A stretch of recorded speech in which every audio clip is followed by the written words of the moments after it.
Thank you, Father. Thank you, Jesus. Bless you, Lord. प्रभु यीशु मसीह के नाम में दोस्तों आप सभी का बहुत बहुत स्वागत है आज के इस छठवें दिन पर।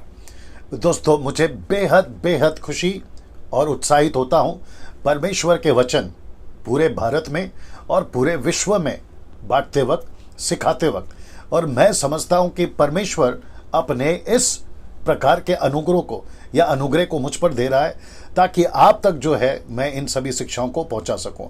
और इसमें सिर्फ और सिर्फ सारा श्रेय यानी कि महिमा, ग्लोरी सिर्फ यीशु को जाता है। दोस्तों आशा करता हूं कि आप लोग जो जुड़ रहे हैं आप लोग खैरियत से हैं, सलामत हैं और मेरे यीशु ने आपको सुरक्षित रखा है ना। दोस्तों 2-3 चीज़ें जल्दी से कर लेते हैं। आवाज़ ठीक से पहुँच रही है वो बता दें, आपको विजुअल क्लियर से दिख रहा है वो बता दें, और आप कहाँ से हैं वो भी बता दें, ठीक है ना, जैसे मैं हमेशा करता हूँ। चलिए दोस्तों उम्मीद रखता हूँ आप लोग कनेक्ट हो रहे हैं क्योंकि 8 बजने पर ही है। मैं समझता हूँ कि 200 लोग अभी जुड़ चुके हैं और वो सभी 200 लोगों का मैं स्वागत करता हूँ प्रभु यीशु मसीह के नाम से। और आशा रखता हूँ और ये प्रतिदिन जब तक ये शिक्षाएं खत्म नहीं होती 12 दिन की, क्योंकि आज से लेकर अगले 6 दिन, और आज एक फेस यानी कि पहला भाग खत्म हो जाएगा और कल से दूसरा भाग यानी कि 7वां अध्याय शुरू हो जाएगा। और मैं समझता हूं कि आप लोग जो है इसकी जो शेयरिंग है यानी कि शिक्षाओं की जो वीडियो है आप लोग जितनी तादाद में जहां जहां पहुंचा पा रहे हैं आप लोग उसको पहुंचा रहे हैं। चलिए दोस्तों उम्मीद रखता हूं कि सब कुछ ठीक है और मैं अभी यहाँ पर आपको जो है वो सारे स्लाइड्स दिखा देता हूँ जो शुरू में मैं आपको दिखाता हूँ, जैसा कि ये वाला जी वहाँ सब ठीक दिख रहा है, फ्रेम में दिखाओ मुझे जी, वंडरफुल ना। दोस्तों आप सभी जानते हैं कि ये वो सभी राज्य हैं भारत के, और भारत के बाहर आप लोग जहाँ से भी मुझे देखते हैं उन सभी का मैंने यहाँ नाम डाल दिया क्योंकि मैं अक्सर भूल जाता हूँ, कुछ नाम नहीं ले पाता हूँ, जिसके चलते मैं ऐसा अभी रख दिया हूँ। ये 12 दिन तक चलेगा। So national and international viewers आपके मुंबई से, पूना से, नागपुर से, पंजाब से, गुजरात से, कर्नाटका से, आंध्र प्रदेश से, तमिलनाडु से भी लोग देखते हैं, तमिल जो वाले लोग हैं हिंदी भाषा समझते हैं, उड़ीसा से है, राजस्थान से, हरियाणा से, कोल्हापुर से, शोलापुर से, छत्तीसगढ़ से, भोपाल से, मध्य प्रदेश से, फिर झारखंड है, सिलीगुड़ी है, फिर हिमाचल प्रदेश है, जम्मू कश्मीर है, शिमला है, कोलकाता है, आसाम है, बंगाल है, नासिक यानी कि महाराष्ट्र में आ गया, दिल्ली है, गोवा है, नॉर्थ ईस्ट है, नॉर्थ ईस्ट में बहुत कुछ आ गया, नागालैंड है, एनसी हिल्स है, दीमापुर है, काफ़ी लोग वहाँ से देखते हैं, फिर उत्तराखंड है, रांची है, उत्तर प्रदेश है, और जब मैं पंजाब की बात करता हूँ तो पंजाब में सब आ गया, चंडीगढ़ आ गया, लुधियाना आ गया, क्या कहते हैं जलंधर आ गया, फिर आपका जो भी है ना, और क्या है अमृतसर आ गया, ये सब आ गया, ठीक है ना।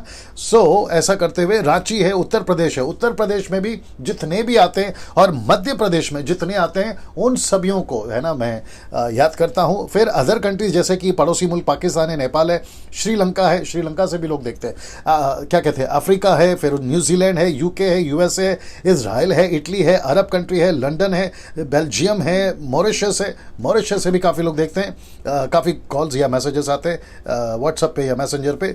ऑस्ट्रेलिया से लोग देखते हैं, लक्समबर्ग से देखते हैं, फिजी, और फिर उसके बाद में सैंटियागो, फिर कनाडा, स्वीडन और हांगकांग। वाह, ये सभी जगह से लोग देखते हैं। मैं आप सभी का बहुत बहुत धन्यवाद देता हूं दोस्तों। ना दोस्तों अब मैं वापस बता देता हूं कि आज 6वें चैप्टर पे मैं बात करूंगा। 6वां दिन है, 6वें चैप्टर पे, आज 6th चैप्टर पे द बुक ऑफ डैनियल के हम बात करने जा रहे हैं ऑन द डे ऑफ 6 ना। साथ ही साथ मैं आपको यहाँ से आज जिस जो चैप्टर 6 है वो किस पर आधारित है, उससे हम क्या सीख सकते हैं, वो रखने से पहले मैं वापस आपके बीच में आना चाहूँगा दोस्तों। आपको कहना चाहूँगा कि जब कोई उल्टा सीधा कमेंट्स करता है आप लोग उनको रिप्लाई नहीं देना है। मैं जानता हूँ कि ये जो शिक्षाएं हैं काफ़ी जगह पे फैल रही है, काफ़ी लोग सुनते हैं, काफ़ी वॉच पार्टी आप लोग भी करते हैं, तो अविश्वासी भी सुनते हैं, वो देखते हैं, उनको कुछ चीज़ें समझ में नहीं आती है और वो उल्टा सीधा जो है कमेंट्स करते हैं। मैं उस बात को जानता हूँ और स्वाभाविक है, लेकिन आप लोग उसके प्रति कोई क्या बोलते हैं रिएक्शन नहीं देना है। यूट्यूब के जितने सब्सक्राइबर्स हैं 88,000.4 अगर आज तक की बात मैं करूं तो इतने लोग जो हैं मुझे सब्सक्राइब किए हैं मेरे चैनल को, और मैं समझता हूं कि उन तक मेरी वीडियो पहुंचती होगी, वो सब देखते होंगे। और आपका भी, आप जहां जहां से रिस्पेक्टिव प्लेस से हैं सर, आप लोगों का भी बहुत बहुत धन्यवाद ना। साथ ही साथ मैं समझता हूं कि अभी 700 लोग जुड़ गए हैं। आप सभी 700 लोगों का मैं स्वागत करता हूं फिर और एक बार। और मैं समझता हूं कि परमेश्वर आपको अभी तक जो है जितनी शिक्षाएं मैंने दी है वो सभियों से आप लोग जो हैं आशीषित हो रहे हैं। मैं उस बात को लिए परमेश्वर का धन्यवाद देता हूं। चलिए दोस्तों, मैं समझता हूं अब मुझे यहां से शुरू कर देना चाहिए। आप लोग शेयरिंग करना शुरू कर दें अभी से, और आप जैसी प्रतिक्रिया देना चाहे, प्रेज द लॉर्ड लिखना चाहे लिख सकते हैं, आप हालेलुया बोल सकते हैं, आमीन बोल सकते हैं। जहां जहां आपको लगता है कि यहाँ अपनी प्रतिक्रिया दर्ज करनी है वहां वहां आप लोग कर सकते हैं। साथ ही साथ में वो जो क्या कहते हैं थंब वाला सिंबल है, जैसे आपको भेजना है आप लोग जो है वो अपनी जो है प्रतिक्रिया जारी रखें। मेरी कलीसिया यानी कि ग्रेस मिनिस्ट्री फेलोशिप जो मैं चलाता हूं भारत में और मुंबई में, और मुंबई के बाद माफ करें, उन सभियों को, और साथ ही साथ मूर्तिजापुर है, अकोला है, परतवाड़ा है, क्या कहते हैं मीरज है। मीरज के आगे एक और पास्टर जी हैं जिनका नाम है पास्टर संदेश, उनका एरिया का नाम याद नहीं आ रहा, उनके लिए, और जितने भी मुंबई के हमारे कलीसिया के लोग हैं उन सभी को भी मैं स्वागत करता हूं, और आशा करता हूं कि आप लोग भी देख रहे होंगे ना। दोस्तों, अब मैं समझता हूं कि यहां से शुरू हो जाना चाहिए। 800 से भी ज़्यादा लोग अभी जुड़ गए अगर मैं गलत नहीं हूं। सो उन सभियों को जो है मैं फिर से स्वागत करता हूं यीशु मसीह के नाम से। ना मैं फिर पूछूंगा, क्या आप लोग तैयार हैं? फेसबुक फ्रेंड्स, क्या आप लोग तैयार हैं?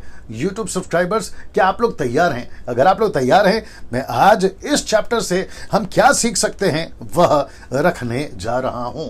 जी दोस्तों, वह है जी अध्याय 6 से हम क्या अध्याय 6 हमें क्या सिखाता है।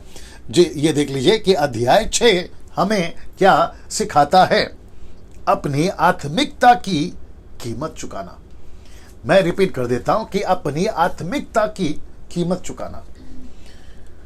वाह और इस विषय पे मैं समझता हूं, मुझे जब मैं स्टडी कर रहा था, मुझे पर्सनली परमेश्वर की आत्मा ने, पवित्र आत्मा ने बहुत बहुत कुछ सिखाया।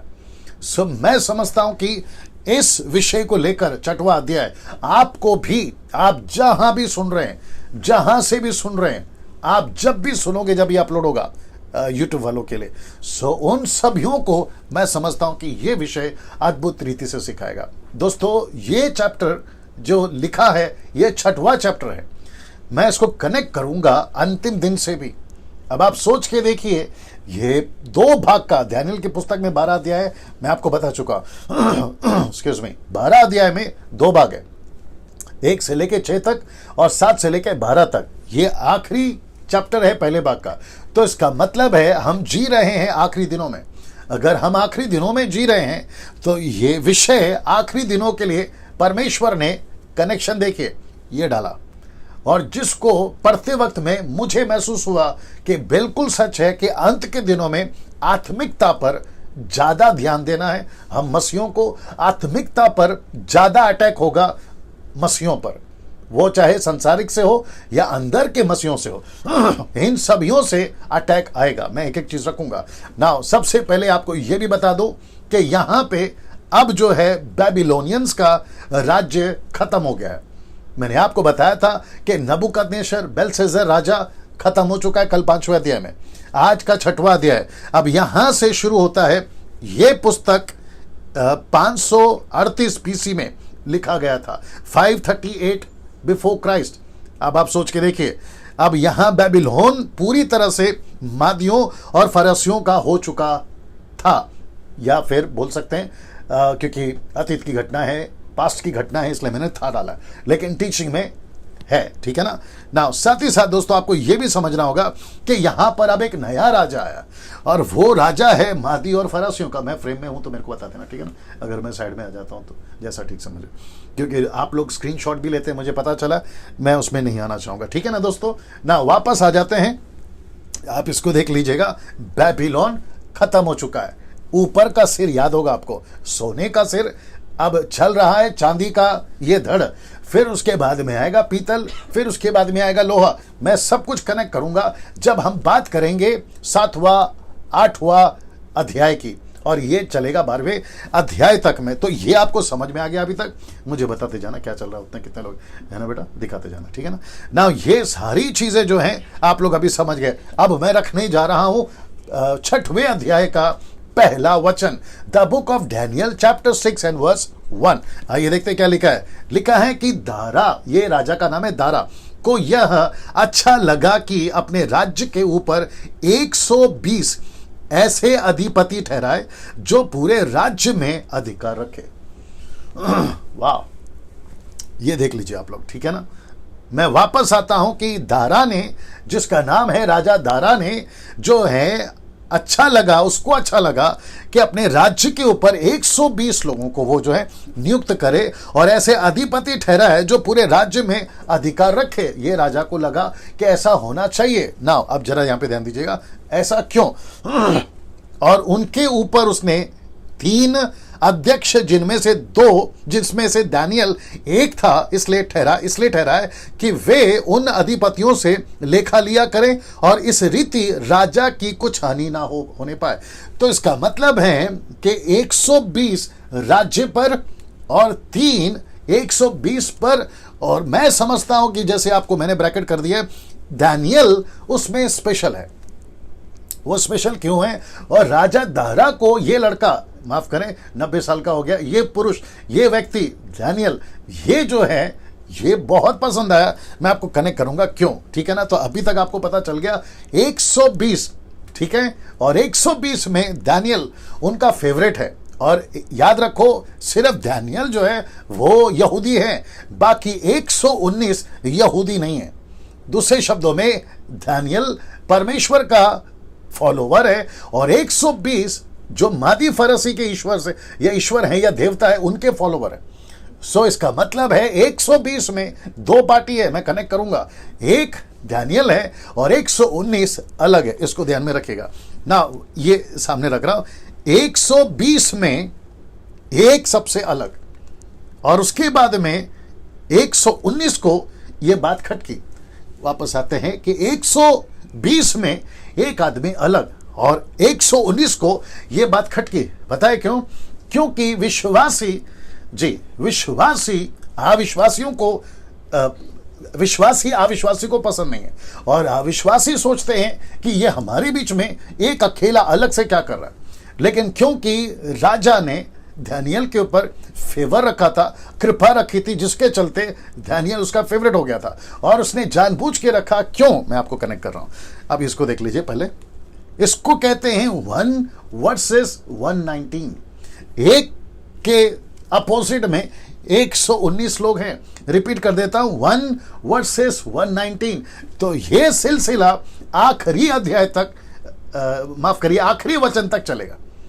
ये साथ में चलेगा ये वाला।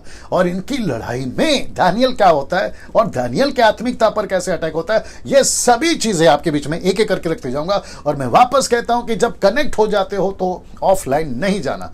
और आप सभी, मैं समझता हूं जो फेसबुक पे, यूट्यूब पे देखते हैं, आप लोग बहुत कुछ सीखोगे आज भी और अब तक सीखते आ रहे हो। और जब तक 12वां दिन समाप्त नहीं होता, अद्भुत चीजें आपके बीच में आप लोग जो है सीखने पाओगे परमेश्वर के अनुग्रह से। ना दोस्तों, फिर इसको कहते हैं डिटेल में, ये आ गया बिलीवर वर्सेस अनबिलीवर।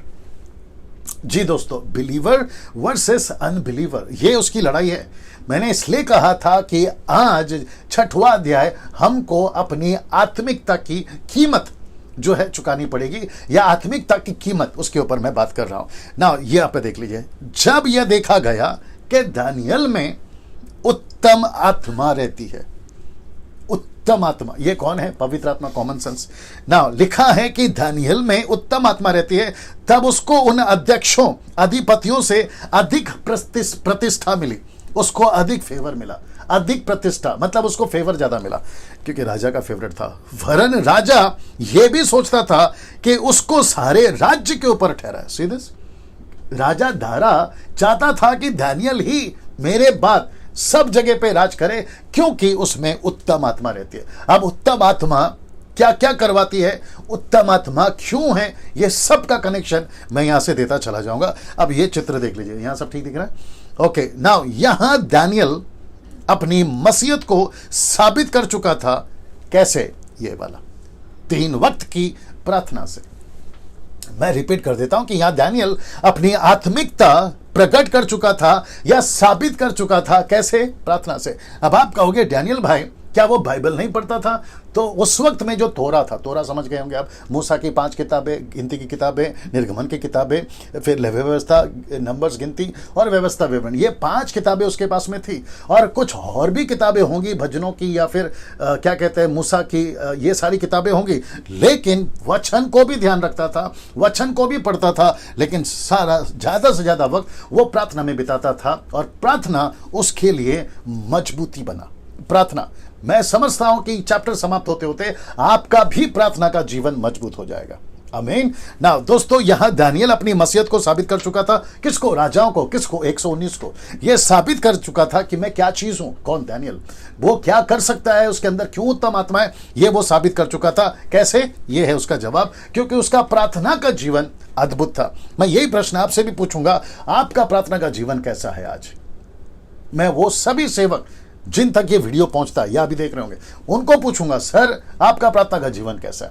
वर्शिपर्स अगर देख रहे हैं, मैं उनको पूछूंगा आपका प्रार्थना का जीवन कैसा है? म्यूजिशियंस अगर देख रहे हैं, मैं उनको पूछूंगा आपका प्रार्थना कैसा है? और वो सभी विश्वासी भाई बहनों को, उन सभी लड़का लड़कियों को जो यीशु को फॉलो करते हैं, उन सभी को पूछूंगा, सर आपका प्रार्थना का जीवन कैसा? क्योंकि ये व्यक्ति अद्भुत रीति से अपने समाज में, अपने सोसाइटी में यह साबित कर चुका था कि मेरा जीवन कैसा है। ठीक है ना। अब इसको देखते हैं। अब यहां से आत्मिकता के दुश्मन सामने आने लगे। कब? जैसे ही आप समाज में यीशु को, परमेश्वर को घोषणा करना शुरू करते हैं, यीशु के पीछे चलना शुरू करते हैं, तो धीरे धीरे आपको यह एहसास होता है कि संसार आपको पसंद नहीं करेगा। मैं कनेक्ट करूंगा क्यों। ठीक है ना। इसको देखिए, वचन 4 लिखा है कि तब अध्यक्ष और अधिपति, बड़े ध्यान से देखिएगा, राज्य कार्य के विषय में दानियल के विरोध दोष ढूंढने लगे। मैंने आपको बताया ना ये वाला, उसके दुश्मन तैयार होने लगे। और जैसे ही उसको पता चला 119 को कि दानियल बहुत अलग है, ना हमसे, हमारे साथ बैठता है, ना हमारे साथ दारू पीता है, ना हमारे साथ सिगरेट पीता है, ना हमारे साथ तंबाकू खाता है, आप समझ रहे हैं, ना हमारे साथ में फिल्में देखता है। आत्मिक बातें आप समझ जाइए, आज के युग को भी जोड़ रहा हूं। ठीक है ना हमारे साथ में किसी प्रकार का मनोरंजन में, ना हमारे साथ में पार्टीज में आता है। समझ गए आप लोग? ये कुछ नहीं करता है दानियल टोटली डिफरेंट है। मैं भी कहना चाहता हूं कि हम हैं समाज में, हम हैं संसार में, लेकिन हम इस संसार के नहीं हैं। हम यहां परदेसी हैं। हम यहां पर क्या कहते हैं ना, थोड़े वक्त के लिए। हम यहां पे गेस्ट हैं। हमारा परमानेंट एड्रेस ऊपर है। जिस दिन हम जाएंगे या जिस दिन यीशु आएगा पूरी दुनिया के लिए, आप समझ रहे हैं ना। यहां पे इनको पता चला कि दानियल जो है वो हमसे अलग है, तो लिखा है कि राज्य कार्य के विषय में दानियल के विरुद्ध में दोष ढूंढने लगे। अब इसको देखिए, परंतु वह विश्वास योग्य था। कौन? दानियल। वो विश्वास योग्य था। अब इसको देखिए, मैं जहां ब्रैकेट किया हूं तो इसका मतलब इंपॉर्टेंट है। और उसके काम में कोई भूल या दोष ना निकला और वे ऐसा कोई अपराध या दोष ना पा सके। मतलब दानियल में किसी प्रकार का कोई भी दोष नहीं पा सके थे। इसका अर्थ है कि दानियल अपने हर काम में ईमानदार था। सब ठीक है? यहां पर कमेंट्स भी अगर आया तो बताना। वहां से वापस आता हूं। यह व्यक्ति अपने पूरे काम में ईमानदार था। क्यों? एक, ये प्रार्थना पूर्वक आदमी था, प्रार्थना से परिपूर्ण था। दूसरा, इसमें उत्तम आत्मा रहती थी। तीसरा, ये परमेश्वर का यहूदी जन है। और ऐसा व्यक्ति जिनको परमेश्वर का डर होता है वो ईमानदार ही होता है। तो मैं आप सभी को पूछूंगा, जब आप ये स्लाइड देख रहे हैं और आप इस वीडियो को देख रहे हैं, आपका ज़मीर, आपका कॉन्शियस, आपका अंतरात्मा इस वक्त में, आपकी बुद्धि, आप खुद को क्या बोल रहे हैं? क्या मैं खुद ईमानदार हूं? मेरा नाम जो भी है, आपका नाम जो भी है, क्या आप ईमानदार हैं? ये प्रश्न आज आपके बीच में परमेश्वर इस वचन के या अध्याय के माध्यम से रख रहा है। फेसबुक और यूट्यूब वालों, आप लोग जितने भी लोग हैं, याद रखिए, परमेश्वर कभी भी अपवित्र चीजों को या घृणित बातों को, सांसारिक बातों को अपने में पसंद नहीं करेगा। वो चाहेगा कि अगर हम यीशु के फॉलोवर हैं तो हम ईमानदार हों। यह बात आपको समझनी होगी ना। 2 तीमुथियुस 3:12 मैं बताता हूं क्यों वो सताया जा रहा है। उसकी एक वचन यहां पर आ गए, पर जितने मसीह यीशु में, देख लीजिए, भक्ति के साथ जीवन बिताना चाहते हैं, वे सब सताए जाएंगे। सो मैं वापस कहता हूं, क्या है आज का ये अध्याय से हम क्या सीख सकते हैं? आत्मिकता की कीमत चुकाना। ये हम लोग देख रहे हैं आज।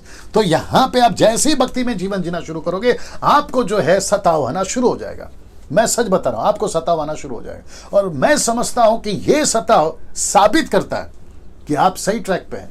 अगर आप सताव नहीं सह रहे हो, आपके साथ सब कुछ अच्छा चल रहा है, तो फिर प्रश्न उठता है कि कुछ तो गड़बड़ है। ठीक है ना?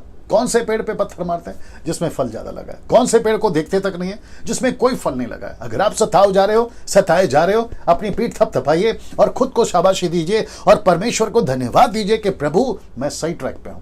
कुछ लोग कहते हैं कि पास्टर डैनियल, हम जब से मसीह में आए हैं, हमारे ऑफिस में, हमारे कॉलेज में, हमारे परिवार में, रिश्तेदार में हमको बहुत सताव आ रहा है। पीठ थपथपा लो क्योंकि तुम सही ट्रैक पे हो। यही तो होगा, यही तो डैनियल के साथ हुआ, यही तो आपके साथ होगा, यही तो यीशु के साथ होगा। My goodness, get ready now. यीशु के खुद के घर के लोगों ने यीशु को पागल कहा है। Can you believe this? यूहन्ना 10:20 में शास्त्री फरीसियों ने कहा यह पागल है, घर के लोगों ने कहा इसका चित्त, मतलब इसका दिमाग ठिकाने पे नहीं है। अब आप सोच के देखिए, जितने भी 1400 लोग देख रहे हैं, मैं उन सभी को कहना चाहूंगा, सर जितना हो सकता है शेयर करते जाइएगा, जितना हो सकता है। मैंने कल कहा था, अगर कोई रोकता है आपको, सेवक या कोई चर्च का व्यक्ति या फिर व्हाट्सएप का एडमिन, अगर वो रोकता है इन बातों को शेयर करने से, मेरा छोड़ दीजिए, उनको मेरे से जलन होगी, वो बात अलग है, लेकिन वचन को शेयर कर रहे हैं आप, याद रखिए, डैनियल राज को नहीं। तो उनको पूछो, अगर वो रोकते, क्यों पूछो, तुम औलाद किसकी हो? परमेश्वर की हो तो नहीं रोकोगे, शैतान की हो तो पक्का रोकोगे। आप समझ रहे हैं? क्योंकि ये गलत शिक्षा नहीं है, बाइबल की शिक्षा है। आप है मेरे साथ में? ये बात को उनको जबरदस्ती भेजिए, क्योंकि ऐसी शिक्षाएं भारत के अंदर मैं समझता हूं कि इन दिनों में आना बहुत जरूरी है। जो 10% कर रहे हैं उनको सैल्यूट है, मेरी तरह जो 10% करें ना, उनको सैल्यूट है सर। आप लोग करिए, प्रेज गॉड फॉर दैट, है ना? ना वापस कहता हूं कि अगर आपको सताया जा रहा है घर पे, आप खुद को शाबाशी दीजिए। आपका बॉस आपको चिढ़ता है, कोई बात नहीं। आपका घर के लोग आपसे चिढ़ते हैं, मसीह होने के नाते, कोई बात नहीं, क्योंकि यीशु को भी नहीं छोड़ा। जब यीशु जो गीला था नहीं छोड़ा, हम सूखे को क्या नहीं करेंगे, बताइए?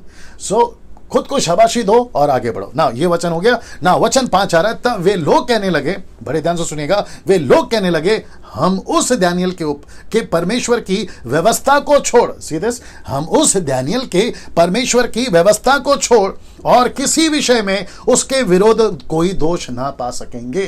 तो इसका मतलब है कि ये सभी लोग एक कंक्लूजन में आ गए। मैं थोड़ा सा पिक्चर भी दिखा दूंगा आपको, फोटो। ये कंक्लूजन में आ गए, इनकी शायद एक मीटिंग हुई होगी, बैठकर इन्होंने तय किया होगा कितने लोग हैं, 119।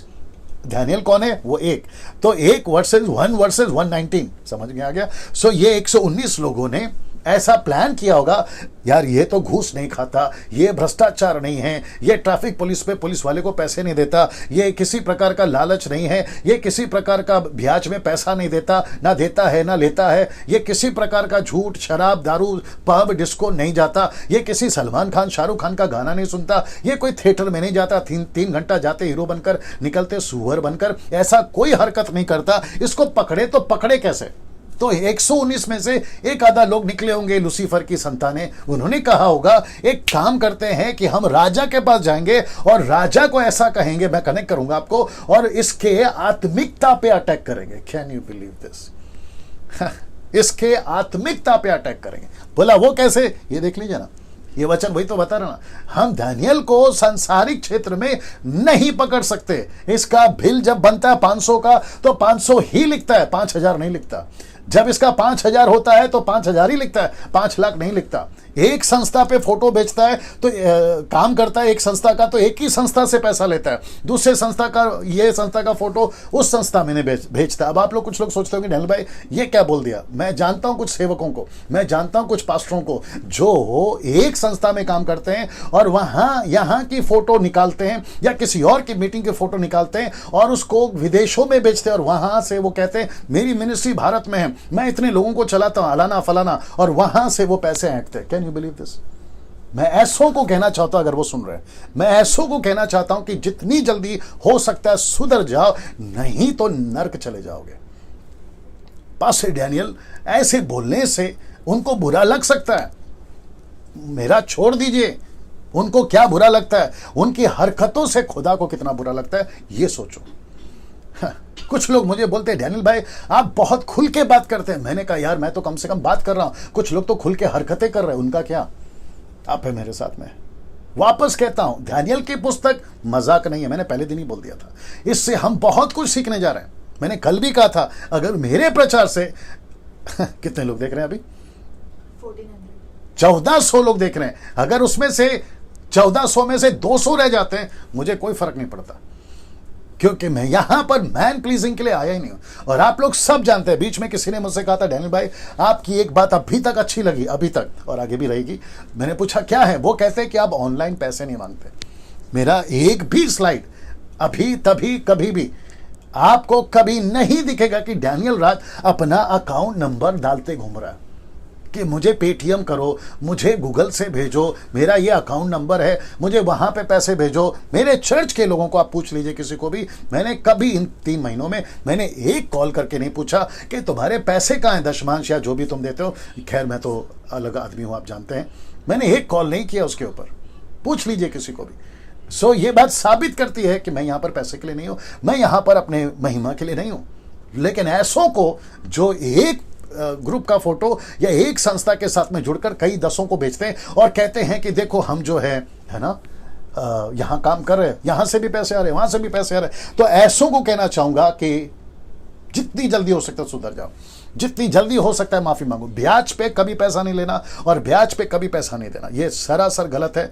मैं भजन संहिता जब पढ़वाऊंगा तो आपको पता चल जाएगा, 115 भजन संहिता 15 1 से 5 तक, तो आपको वहां पे पता चल जाएगा, ठीक है ना। दोस्तों यहां पे 19 लोगों ने 119 लोगों ने ये तय कर लिया कि डैनियल को बाहर से कहीं नहीं पकड़ सकते, उसके आत्मिकता पे अटैक करो। और डैनियल गेट रेडी नाउ, अगर डैनियल कहीं फंसेगा तो आत्मिकता में ही फंसेगा, क्योंकि डैनियल ऐसा कुछ नहीं करेगा जो परमेश्वर के वचन सपोर्ट नहीं करते। डैनियल वो सब करेगा जो परमेश्वर का वचन कहता है। ये डैनियल की बात कर रहा हूं, और यही चीज आपको और मुझको भी सीखना है, यही चीज आपको और मुझको भी सीखना है। हम ऐसा कुछ नहीं करेंगे जो वचन सपोर्ट नहीं करता, वो सब करेंगे जो वचन सपोर्ट करता है। ओके ना, इसको देख लीजिए। तो यहां पे इन्होंने कहा कि इसकी आत्मिकता पे अटैक करो। अब देखिए ना, ये चित्र देख लीजिए, मुझे नहीं पता कितना क्लियर दिख रहा है, ये चित्र देख लीजिए। ऐसी प्लानिंग हुई, उसके बाद में अब यहां प्लानिंग हो रही है डैनियल के आत्मिक जीवन पर अटैक करने की। अब जरा मैसेज के 6वें अध्याय के डीप में जा रहे हैं हम, और मेरे साथ में बने रहें। ये है आंकड़ा, ये है आंकड़ा। ओके ना, मैं चाहता हूं कि मेरे साथ में बने रहें और बिल्कुल साथ में जो है आप लोग कनेक्ट होते जाएं, word to word, verse by verse में चल रहा हूं, ठीक है ना। तो यहां प्लानिंग हो रही है, डैनियल के आत्मिक जीवन पर अटैक होने की बात हो रही है यहां पर, और वह है उसका प्रार्थना, 3 वक्त का प्रार्थना। मतलब डैनियल के आत्मिक जीवन पर अटैक करने की, और वह है उसका प्रार्थना, मतलब प्रार्थना पे अटैक करो। कैसे? इन सबको यह पता चल गया था, इन सबको पता चली, ये लोग कौन है? 119 लोग हैं। इन सबको पता चल गया था कि अगर डैनियल इतना मजबूत है तो इसका प्रार्थना बैकअप है।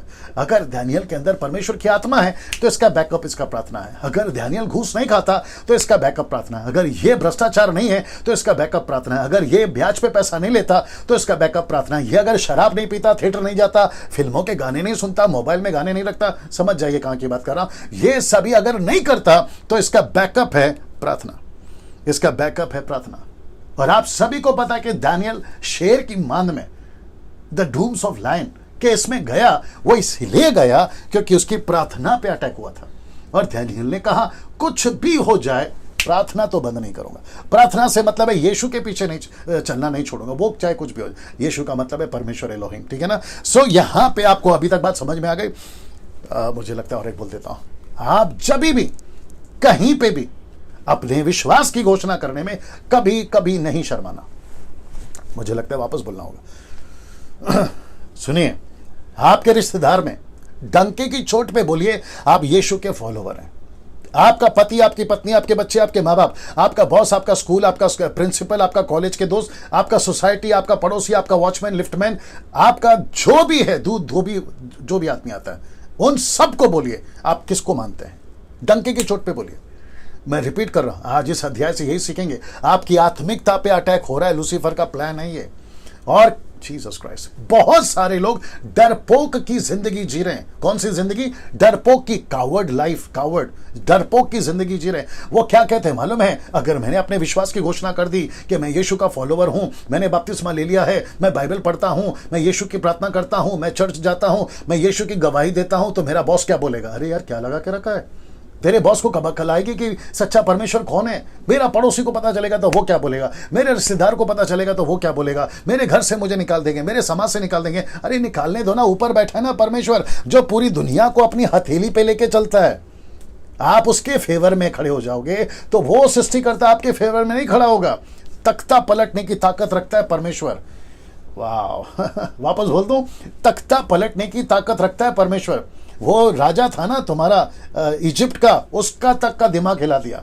बेबीलोन का नबूकदनेस्सर, उसका तख्ता पलट दिया, उसका दिमाग हिला दिया। यीशु के टाइम पे वो पिलातुस हो या हेरोदेस हो, वो महायाजक हन्ना हो या कैफा हो, उन तक का तख्ता हिला दिया। यीशु को छोड़िए सर, यीशु ने तो गजब किया। ओल्ड टेस्टमेंट में परमेश्वर ने गजब किया, लेकिन वो 12 या 120 प्रेरितों की किताब 17:6 में लिखा है, पलट कर रख दिया दुनिया को। ऐसा लिखा है वहां पर, उलट पलट, अप्स एंड डाउन कर दिया। ऐसे लोग हैं हम लोग। फिर डर किस बात का, मुझे बताइए? डरपोक की जिंदगी क्यों जी रहे हैं? मेरा दोस्त क्या बोलेगा? अरे डंके की चोट पे बोलो दोस्त को, मैं विश्वासी हूं। You have to be proud of your self that you are Christ follower, not Christian. हाँ याद रखो, not Christian, Christ follower. Yeshu की चर्चा करने में किसी से नहीं डरना है, क्योंकि लूसीफर का प्लान है कि आत्मिक जीवन पे अटैक करे। इससे आज ये हम लोग सीखेंगे। और मैं फिर कहूंगा, ये वीडियो आप जहां जहां पहुंचा सकते प्लीज पहुंचाइए, प्लीज पहुंचाइए। इसलिए नहीं क्योंकि आप मुझे पहुंचा रहे हो, आप इसलिए पहुंचा रहे हो क्योंकि ये सच्ची और खरी शिक्षा लोगों तक पहुंचे, मसीहों तक पहुंचे। आपको पता है, हम जितने भी 3-4% भारत में मसीह पाए जाते हैं, 700-800 करोड़ जो भी हम लोग, उसमें से 90% डरपोक हैं। मुझे माफ करिए ये बात को बोलने के लिए, लेकिन आपको अच्छा नहीं लगेगा, ये भी पता है। और मैं क्यों जानता हूं? क्योंकि 5-6-7 साल से मैं इनके बीच में घूम चुका हूं। मैं भारत का हर कोना अपनी खुद की गाड़ी से ऐसा घूम घूम कर उनके बीच में जाकर, आप कोई भी डिनोमिनेशन का नाम लीजिए, उन सभी के बीच में जाकर, अच्छे अच्छे तुर्रम खान, उन सब के बीच में जाकर उनकी हर एक चीज को जांच कर फिर बोल रहा हूं मैं आपको। और जितने सुन रहे हैं ना पूरे भारत से, उनको भी पता है कि डैनियल राज क्या बोल रहा है, उनको भी पता है। वापस कहता हूं, यीशु और अपने विश्वास को डिक्लेयर करने के लिए किसी से नहीं डरना। गला कटता है, कटने दो। आपको घर से निकाला जाता है, निकालने दो। सड़क पे खड़े हो जाओगे ना, परमेश्वर आपकी मदद करेगा। जैसे आज आप डैनियल को देखोगे कैसे परमेश्वर इसकी मदद करता है, कोई चिंता नहीं है। मैं वापस कहता हूं, पतरस ने कहा, क्या करो टाइम कम पड़ रहा है। पतरस ने कहा, देखिए परमेश्वर बात करता है ना, ऊपर बैठा है इमानुएल, ये जिसको कहते हैं, इसको कहते हैं इमानुएल, और आपसे जो बात कर रहा है डैनियल, है ना, और जो सब्जेक्ट है उसका भी नाम है डैनियल। तो बीच बीच में पवित्र आत्मा बात करता है। आपको पता है पतरस ने क्या देखा? यीशु को देखा पानी पे चलते। उसने क्या कहा पता है? बोला, यीशु जी अगर आप चल सकते तो मैं भी चलूंगा। अब उसकी हिम्मत देखिए, 11 चेले बोट में ऑलरेडी पीछे बैठे हैं, ये अकेला व्यक्ति पतरस कहता है मैं भी चलूंगा। अभी कुछ लोग कहते हैं कि डैनियल भाई पतरस बाद में डूबा, लेकिन मेरा एक प्रश्न है, वो डूबा, एग्री करता हूं, लेकिन कम से कम डरपोकों की तरह 11 लोगों के पीछे तो नहीं बैठा था ना, 2 कदम तो चला ना। यही चीज यीशु को पसंद है। आप निकलो ना पहाड़ तूफान में, आप निकलो ना उस क्राइसिस में, आप निकलो ना उस क्लेश में, एक बार कदम तो बढ़ाओ, फिर देखो परमेश्वर। अच्छा बोला डूब जाएंगे, तो यीशु बगल में खड़ा ना हाथ पकड़ के उठाने के लिए, क्या तकलीफ है? आप कमजोर हो सकते हो, यीशु को पता है, इसलिए यीशु बिल्कुल बगल में खड़ा था। ऐसा लेकर झट से उसका हाथ पकड़ के उठा लिया, कोई दिक्कत नहीं है। मैं वापस कहता हूं, अपने विश्वास को डिक्लेयर करने के लिए किसी के पाप से डरने की जरूरत नहीं है। My goodness, I get you got the point. ये देख लीजिए, आत्मिकता पे अटैक हो रहा है ना, इसको देख लीजिए दोस्तों।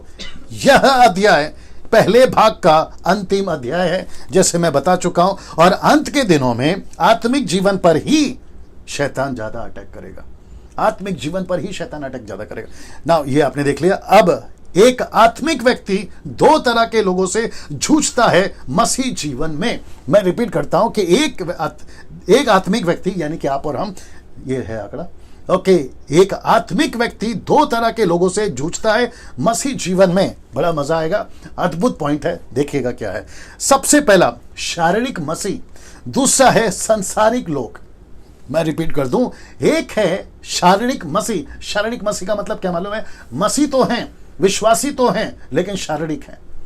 मैंने वो वचन नहीं डाला। रोमी किताब उसका 8:14 कहता है कि सबके सब परमेश्वर के संतान नहीं है। यूहन्ना 1:12 कहता है कि जितनों यीशु पर विश्वास किया वो परमेश्वर का बेटा बेटी, सन्स एंड डॉटर्स बन गए। लेकिन रोमियो उसका 8:14 कहता है कि सबके सब बेटा बेटी नहीं है। परमेश्वर का बेटा बेटी वो है, those are the sons and daughters जो परमेश्वर के आत्मा के अनुसार चलते हैं।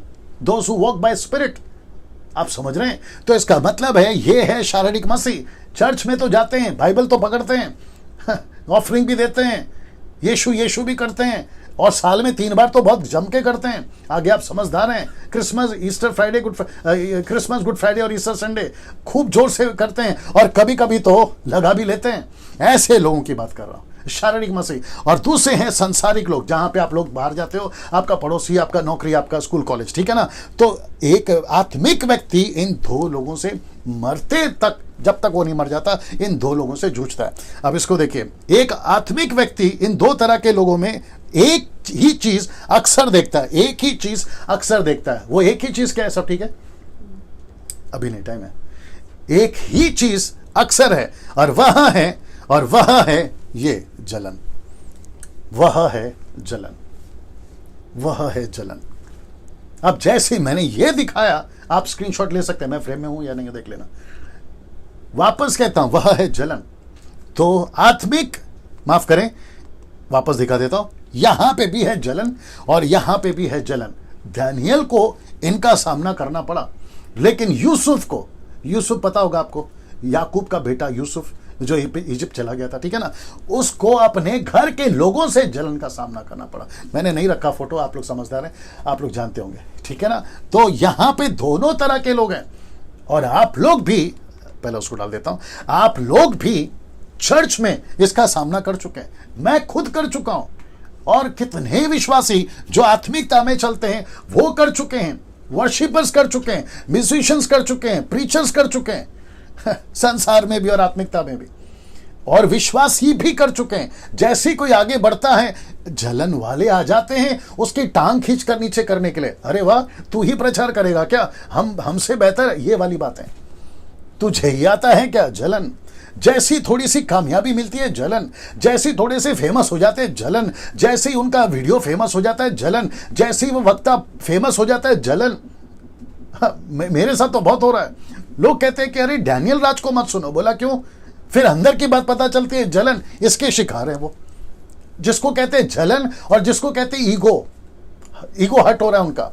ये अभी ऐसे। अच्छा, मुझे एक और चीज बताने दीजिए, आप निकलिए तो जाने दीजिए।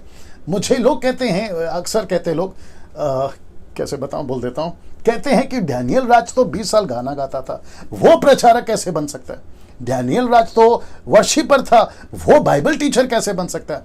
क्यों भाई, बाइबल टीचर का ठेका तुमने ही लिया है, तुम ही प्रचारक बन सकते हैं, ऐसा ठेका तुमको दिया ऊपर से परमेश्वर ने। परमेश्वर किसी का भी इस्तेमाल कर सकता है। 5 रोटी 2 मछली किसने लेकर आया? छोटे लड़के ने। सोच के देखिए, नामान को कोड़, तू ठीक हो सकता है, एलीशा के पास जा, इस किसने लीड किया? छोटी लड़की ने। आप सोच के देखिए, इतिहास गवाह है।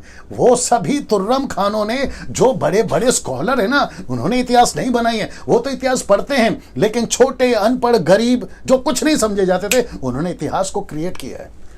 Can you believe that?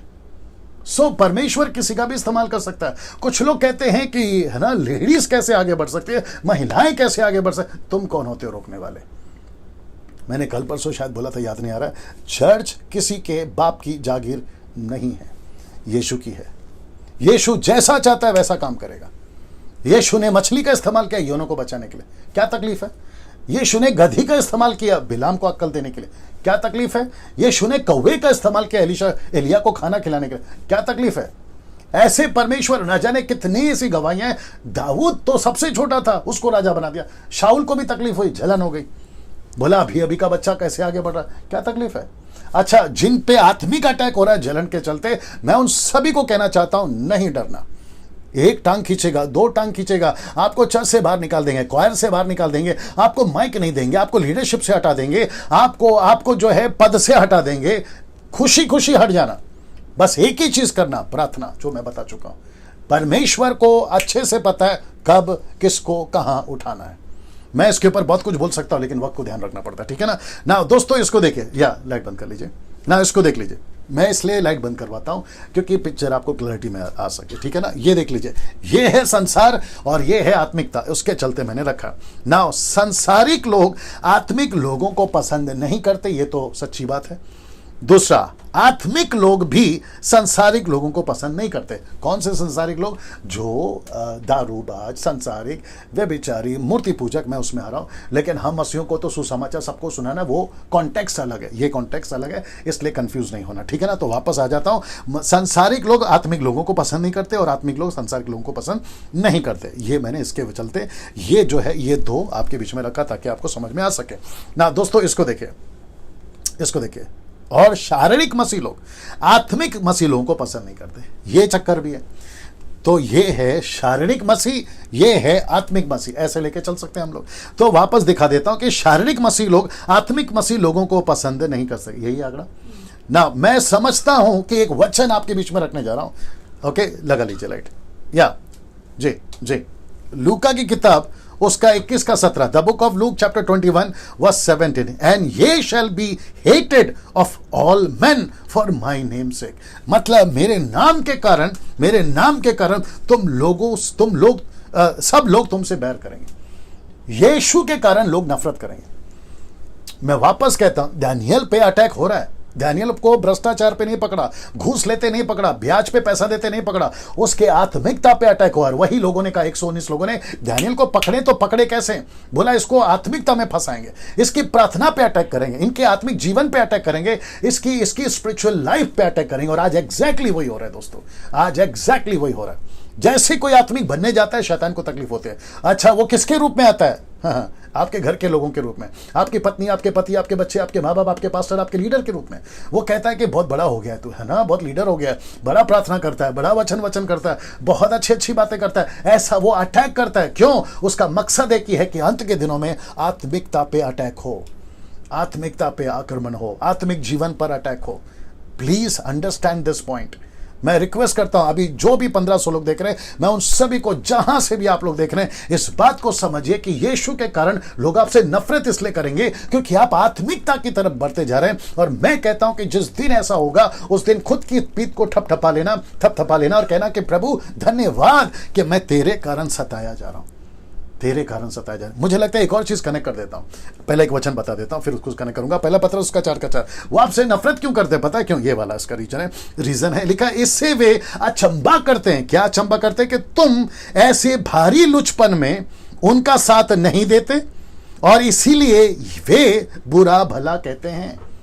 इसी वजह से वो बुरा भला कहते हैं। तो इसका मतलब क्या हुआ? आप जैसे ही लोग आपको नफरत करते हैं, तो इसका मतलब क्या है पता है? वो नफरत इसलिए करते हैं क्योंकि आप उनके पार्टी में नहीं जाते, आप उनके साथ में सिगरेट का चस्का नहीं लेते, आप उनके साथ में बियर नहीं पीते, आप उनके साथ में पाप में हाँ नहीं मिलाते, आप उनके साथ में किसी प्रकार का मनोरंजन में नहीं जाते। आप जब ऑफिस में, स्कूल में, कॉलेजेस में जहां पढ़ाई करते जाते हैं, उठते बैठते हैं, वहां पर लोग जब आपको देखते हैं, बोला यार हम तो इतना एंजॉय करते हैं, इसका लाइफ कितना बोरिंग है। तो यहां पे आत्मिकता पे अटैक हो रहा है। मैं आपको एक बात बता दूं जो मैं बताने जा रहा था, यीशु के लिए आपको जितना सहना पड़े सह लीजिए।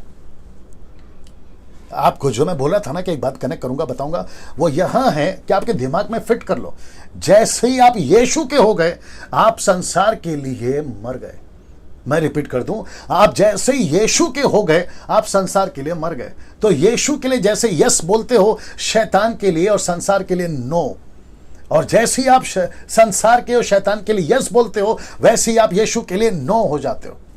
या तो इस तरफ या तो इस तरफ। यीशु ने बिल्कुल साफ बोला। और मैं बीच में जब प्रचार करता था, आज बोल ही देता हूं, अगर आए हो यीशु में तो पूरा अंदर आओ, अगर नहीं आना है तो पूरा बाहर जाओ। वापस बोल दूं, अगर आए हो तो पूरा अंदर आओ, और अगर नहीं आना है तो पूरा बाहर जाओ। अगर यीशु में आकर अभी भी एक गिलास दारू पी रहे हो, अगर यीशु में आकर एक सिगरेट अभी भी पी रहे हो, यीशु में आकर तंबाकू और मिश्री और गुटखा अभी भी खा रहे हो, तो तुम पूरी तरह से बाहर जाओ। और जितना पीना है, खाना है, मर के पियो, भर के पियो, जितना पीना। लेकिन यीशु में आ गए हो तो पूरा कट करके आओ। यह है मसीहत। मैं वापस कहता हूं, ऐसे लोगों को यीशु मसीह कहता है, ऐसे लोग जो यीशु के लिए हाँ कहते हैं, वो फेवरेट है यीशु के। जो नहीं है, नमस्ते, दूर से नमस्ते, क्योंकि वो वैसे ही स्वर्ग नहीं जाएंगे। तो यहां तड़प तड़प के जीने से अच्छा मजे लेकर जियो ना, तुमको तो वैसे ही नरक जाना है। और ये ना बात समझ में, ऐसे प्रचार नहीं होता सर। आजकल क्या प्रचार हो रहा है मालूम है? अरे कोई बात नहीं, परमेश्वर आपसे प्यार करता है, परमेश्वर आपको माफ करेगा, तुम कितनी बार भी पाप करो। और कौन सा वचन उठाते कि धर्मी अगर 7 बार भी गिर जाए तो भी उसको प्रभु उठकर खड़ा। कॉन्टेक्स्ट क्या है मूर्खों? पहला वो तो देखो, क्या बात पे हो रहा है वो तो देखो, उल्टा सीधा प्रचार कैसे करने लगते हो। बहुत डंडे पड़ेंगे तुमको, बहुत मार पड़ेगी जिस दिन न्याय होगा, मैं आपको सच बता रहा हूं। और ये गुस्सा मेरा नहीं है, ये प्रभु का गुस्सा है। बस फर्क इतना है कि मैं खड़ा हूं और आपसे बात कर रहा हूं, और मेरी तरह 10 लोग बात कर रहे हैं। 10% माफ करें वो लोग हैं जो ऐसी बातें कर रहे हैं। वापस कहता हूं, ऐसे लोगों को आप जब सपोर्ट नहीं करते हैं तो वो कहते हैं अरे यार ये आदमी बड़ा बोरिंग है, ये आदमी के साथ कौन उठेगा बैठेगा। ये बात पतरस ने बता दी ना। अभी वापस आ गया दानियल। दुश्मन दानियल को सांसारिक बातों में नहीं पकड़ पाए। रिपीट कर दूं कि वापस लाइट बंद करना होगा शायद। दुश्मन दानियल को सांसारिक बातों में या देख लीजिए नहीं पकड़ पाए ना। दोस्तों वापस है, मैं आपको गेट फास्ट जी नहीं कर पाए। बंद करो जी ये वाला वापस आ गया। क्योंकि दानियल सांसारिक नहीं था। वाओ, सी दिस, वापस दिखा दूं, दानियल सांसारिक नहीं था। कमेंट बॉक्स पे सब ठीक चल रहा है? ओके, वापस कहता हूं कि दानियल सांसारिक नहीं था। लाइट ऑन कर लीजिए। नहीं था वो जी, वो नहीं था। कि अभी वचन छे, तब वे अध्यक्ष और अधिपति राजा के पास उतावली से आए और उससे कहा, हे राजा धारा, तू युग युग जीवित रहे। अब इसको देखिए, तू युग युग जीवित रहे। अब यहां से दानियल को अपने आत्मिक होने की कीमत चुकानी पड़ेगी। मैं रिपीट कर दूं, यहां पे दानियल को अपनी आत्मिकता की कीमत चुकानी पड़ रही है। पता है क्यों? क्योंकि दानियल की कंप्लेंट यहां पहुंच चुकी है। कैसे कंप्लेंट है मैं आपको बता देता हूं ना। वचन 7, राज्य के सारे अध्यक्षों ने और हकीमों, अधिपतियों, न्यायियों, राज्यपालों ने आपस में सम्मति की कि हे राजा, ऐसी आज्ञा दे और एक ऐसी कड़ी आज्ञा निकाले। क्या है वो आज्ञा? कि 30 दिन तक, ये देख लीजिए, दिख रहा है इसमें, 30 दिन तक जो कोई, हे राजा धारा, जो कोई तुझे छोड़ किसी और मनुष्य या देवता से विनती करे, वो सिंहों के मांद में डाला जाए। द डोन ऑफ लाइन, उसमें डाला जाए। इसका मतलब क्या पता है? मैं आपको बता दूं, शायद आपका ध्यान गया कि नहीं गया मालूम नहीं। ये लाइन वो कहता है कि मादी फरसियों का भी देवता, यरूशलेम का देवता, यानी कि इजरायलियों का देवता यहोवा, उसको भी, तेरे देवता को भी, और पृथ्वी के किसी भी देवता को, मूर्ति पूजा को, किसी की आराधना 30 दिन तक नहीं होगी, सिर्फ तेरी होगी। किसकी? धारा की, राजा धारा की। Can you believe this? और मुझे ये क्या बताता है मालूम है? ये देखो, ये बताता है, जब एंटी क्राइस्ट आएगा ना दुनिया में, वो लेकर आएगा जिसको कहते हैं one government and one religion. One government and one religion. अभी बीच में 2 दिन पहले, अभी सब कमेंट बॉक्स पे ठीक है, जैसे कुछ होता है मुझे बताया करो, ठीक है ना। अभी 2-3 दिन पहले, मुझे लगता है दूसरे अध्याय पे जब मैं बात कर रहा था, या सेकंड चैप्टर पे जब मैं बात कर रहा था, तो कुछ विचित्र प्राणी अपने ही भारत से आए थे फेसबुक पे कमेंट्स करते हुए, सनातन धर्म, सनातन धर्म। कोई लेके बैठा है इस्लामिक धर्म, कोई लेके बैठा है रोम का धर्म, कोई लेकर बैठा है यहूदी का धर्म, कोई लेकर बैठा है हिंदू का धर्म, कोई लेकर बैठा है बुद्धिस्ट का धर्म, कोई लेकर बैठा है अलाना का, फलाना का। आप समझ गए? वो सभी धर्म, बहुत ध्यान से सुनना, बहुत ध्यान से सुनना, ये बात तुम्हारे दिमाग में ऐसी गांठ बांध के रख लो। एक ऐसा व्यक्ति आएगा, पॉलिटिकल लीडर होगा वो, और उसका नाम एंटी क्राइस्ट, जिसका नंबर होगा 666, वो आएगा और वो ये रूल लेकर आएगा, जिसको कहते हैं वन गवर्नमेंट और जिसको कहते हैं वन रिलीजन। आपको पता होगा कि मोदी साहब ने अभी 1 हफ्ता पहले one ration card, one nation one ration card करा है, पता होगा आपको, जिसका एंटी क्राइस्ट से कोई कनेक्शन है। बीच में मुझे किसी ने पूछा कि मोदी साहब ने ऐसा रूल बनाया तो क्या इसका कुछ कनेक्शन एंटी क्राइस्ट से? मैंने बोला नमस्ते यार, क्या कर रहे हो तुम लोग, ये कॉन्सेप्ट अलग है, वो कॉन्सेप्ट अलग है। यहाँ पे बात हो रही है वर्ल्ड की, ठीक है ना। सो ऐसा कुछ उसने कर दिया। मैं वापस पढ़वा देता हूं, अब आपको कनेक्ट होगा। ये देखो, वो कहता है कि तुझे छोड़ किसी मनुष्य का या देवता की विनती ना करे, वो भी कितना दिन? 30 दिन, जिसको कहते हैं कुछ समय के लिए। एंटी क्राइस्ट भी यही रूल लेकर आएगा, एंटी क्राइस्ट भी यही रूल लेकर आएगा, जिसको कहते हैं कुछ दिनों के लिए। बाद में तो उसकी हालत खराब होगी, वो बात अलग है। वाह, कैसा लग रहा है? कभी सोचा था ये सारी बातें बाइबल में है? कभी सोचा था कि ऐसा परमेश्वर दानियल की पुस्तक से मुझसे और आपसे बात करेगा? मैंने शुरू में कहा, आप जितने ब्लेस हो रहे ना, मैं खुद उतना ब्लेस हो रहा हूं। आपको जितना प्रभु सिखा रहा मेरे द्वारा, मैं खुद उतना सीख रहा हूं प्रभु के द्वारा। Believe that. वापस कहता हूं कि ये रूल निकाला 119 लोगों ने, 119 लोगों ने, और ये क्या अकेला खड़ा है सामने ना। इसको देखिए दोस्तों, वचन 8, वक्त को भी ध्यान में रखना है। इसलिए अब हे राजा ऐसी आज्ञा दे और इस पत्र पर हस्ताक्षर कर, एक लेटर पे साइन कर। अब देखो, जिसमें यह बात मादियों फरासियों की अटल व्यवस्था के अनुसार अदल बदल ना हो सके, मतलब इसमें कोई फेरबदल नहीं होना चाहिए। आप ऐसा कुछ करिए। और आपको पता है राजा दारा ने तब दारा राजा ने उस आज्ञा पर हस्ताक्षर कर दिया। मैं आपको बताता हूं क्यों। क्योंकि राजा दारा को यह पता नहीं है कि मास्टर प्लान क्या चल रहा है। दारा राजा को यह पता नहीं है, क्योंकि राजा दारा अभी अभी आया है। उसके पहले बेबीलोन था 43 इयर्स। बेबीलोन को पता है कि दानियल कौन है, उसका परमेश्वर कौन है, लेकिन राजा दारा को उतना नहीं पता था। उसने बोला हो अच्छी बात है, मतलब लोग किसी देवता को नहीं मानेंगे, मुझे हाय हेलो करेंगे, और वो भी 30 दिन के लिए। उसने क्या किया, तुरंत जो है हस्ताक्षर कर दिया। ठीक है ना, हस्ताक्षर कर दिया। देखो हस्ताक्षर हो गया। लेकिन जैसे ही हस्ताक्षर हुआ, आप जरा देखिए 10 वचन आता है, जब दानियल को मालूम हुआ कि उस पत्र पर हस्ताक्षर किया गया, दानियल को पता चल गया कि उस पत्र पर हस्ताक्षर किया गया, इसका मतलब है कि 119 लोगों ने दानियल को उसमें शामिल नहीं किया। ये देखिए, ये है शैतान का काम। इसलिए मैं वापस कहता हूं, यीशु ने भी कहा जागते रहो और प्रार्थना करते रहो। पतरस भी कहता है कि जागते रहो, प्रार्थना करते रहो, सतर्क रहो, क्योंकि शैतान गरजने वाली सिंह की नाई कब किसको फाड़ का है तुम्हें पता तक नहीं चलेगा। ये बात सारी आत्मिकता है। इसलिए पौलुस भी कहता है इफिसियों 6वां अध्याय वचन 10 से, हमारी लड़ाई हड्डी और मांस से नहीं है, हमारी लड़ाई अंधकार की ताकतों से। मैं वापस कहता हूं कि हम सबको सतर्क रहना होगा। मसीह जीवन मजाक नहीं है। पिज्जा, बर्गर, लूडो, क्या बोलते हैं, गेम और आपका क्या बोलते हैं, सिंगिंग कंपटीशन, या फिर किसी प्रकार का क्रिकेट और फुटबॉल कंपटीशन नहीं है सर। ये गंभीरता का जीवन है। पता नहीं क्यों नहीं सिखा रही ये सारी बातें। तब दानियल को मालूम है कि उस पत्र पर हस्ताक्षर किया गया है। तब वह अपने घर में गया, ध्यान से सुनिए, जिसकी ऊपरी कोठरी की खिड़कियां यरूशलेम की ओर खुली रहती है। मैं पिक्चर दिखा देता हूं, ठीक से दिख रहा है क्या? देखो ये देखिए, ये है दानियल और ये है वो 119 लोग। जैसे ही उनको पता चला कि दानियल प्रार्थना कर रहा है ना, एक चीज कनेक्ट करूंगा, पहले 10 वचन पढ़ लेते। लिखा है कि अपनी रीति के अनुसार जैसा दिन में 3 बार अपने परमेश्वर के सामने घुटने टेककर प्रार्थना और धन्यवाद करता था, वैसे ही तब भी करता रहा। कौन? दानियल। वो नहीं टस से मस हुआ। ये व्यक्ति टस से मस नहीं हुआ। ये कहता है मैं सब में कॉम्प्रोमाइज कर सकता हूं, लेकिन मैं परमेश्वर के साथ कॉम्प्रोमाइज नहीं कर सकता। Gate ready now. चाहे भारत का कोई भी कॉन्स्टिट्यूशन, संविधान में किसी भी प्रकार का बिल पास हो जाए, अभी जितने भी ऑर्गेनाइजेशन है, क्रिश्चियन ऑर्गेनाइजेशन, आप लोग जितने भी लोग तक ये वीडियो पहुंच रहा है, मैं आप तक भी ये मैसेज पहुंचाना चाहता हूं, आपके कानों में ये बात डालना चाहता हूं कि कॉन्स्टिट्यूशन में हम मसीहों का कौन सा राइट है, कौन सा एक्ट है, 120 या 125 जितना भी एक्ट है, अगर वो कल को एक्ट रद्द किया जाता है, ऐसा कोई बिल पास किया जाता है कि चर्चेस बंद हो जाएंगे, मोर्चा नहीं निकाल पाओगे, तुम किसी प्रकार का राइट्स के लिए नहीं पुलिस स्टेशन जा पाओगे, अगर ऐसा होता भी है कल को, तो तुम झगड़ा करते नहीं बैठना और ये नहीं कहना कि यार अब क्या करें। परमेश्वर का दानियल ये बात आज बताता है, क्योंकि वहां पर मादी फरसियों के गवर्नमेंट में, वहां की सरकार में बिल पास हो गया था कि किसी भी देवता की आराधना नहीं होगी लगातार 30 दिन।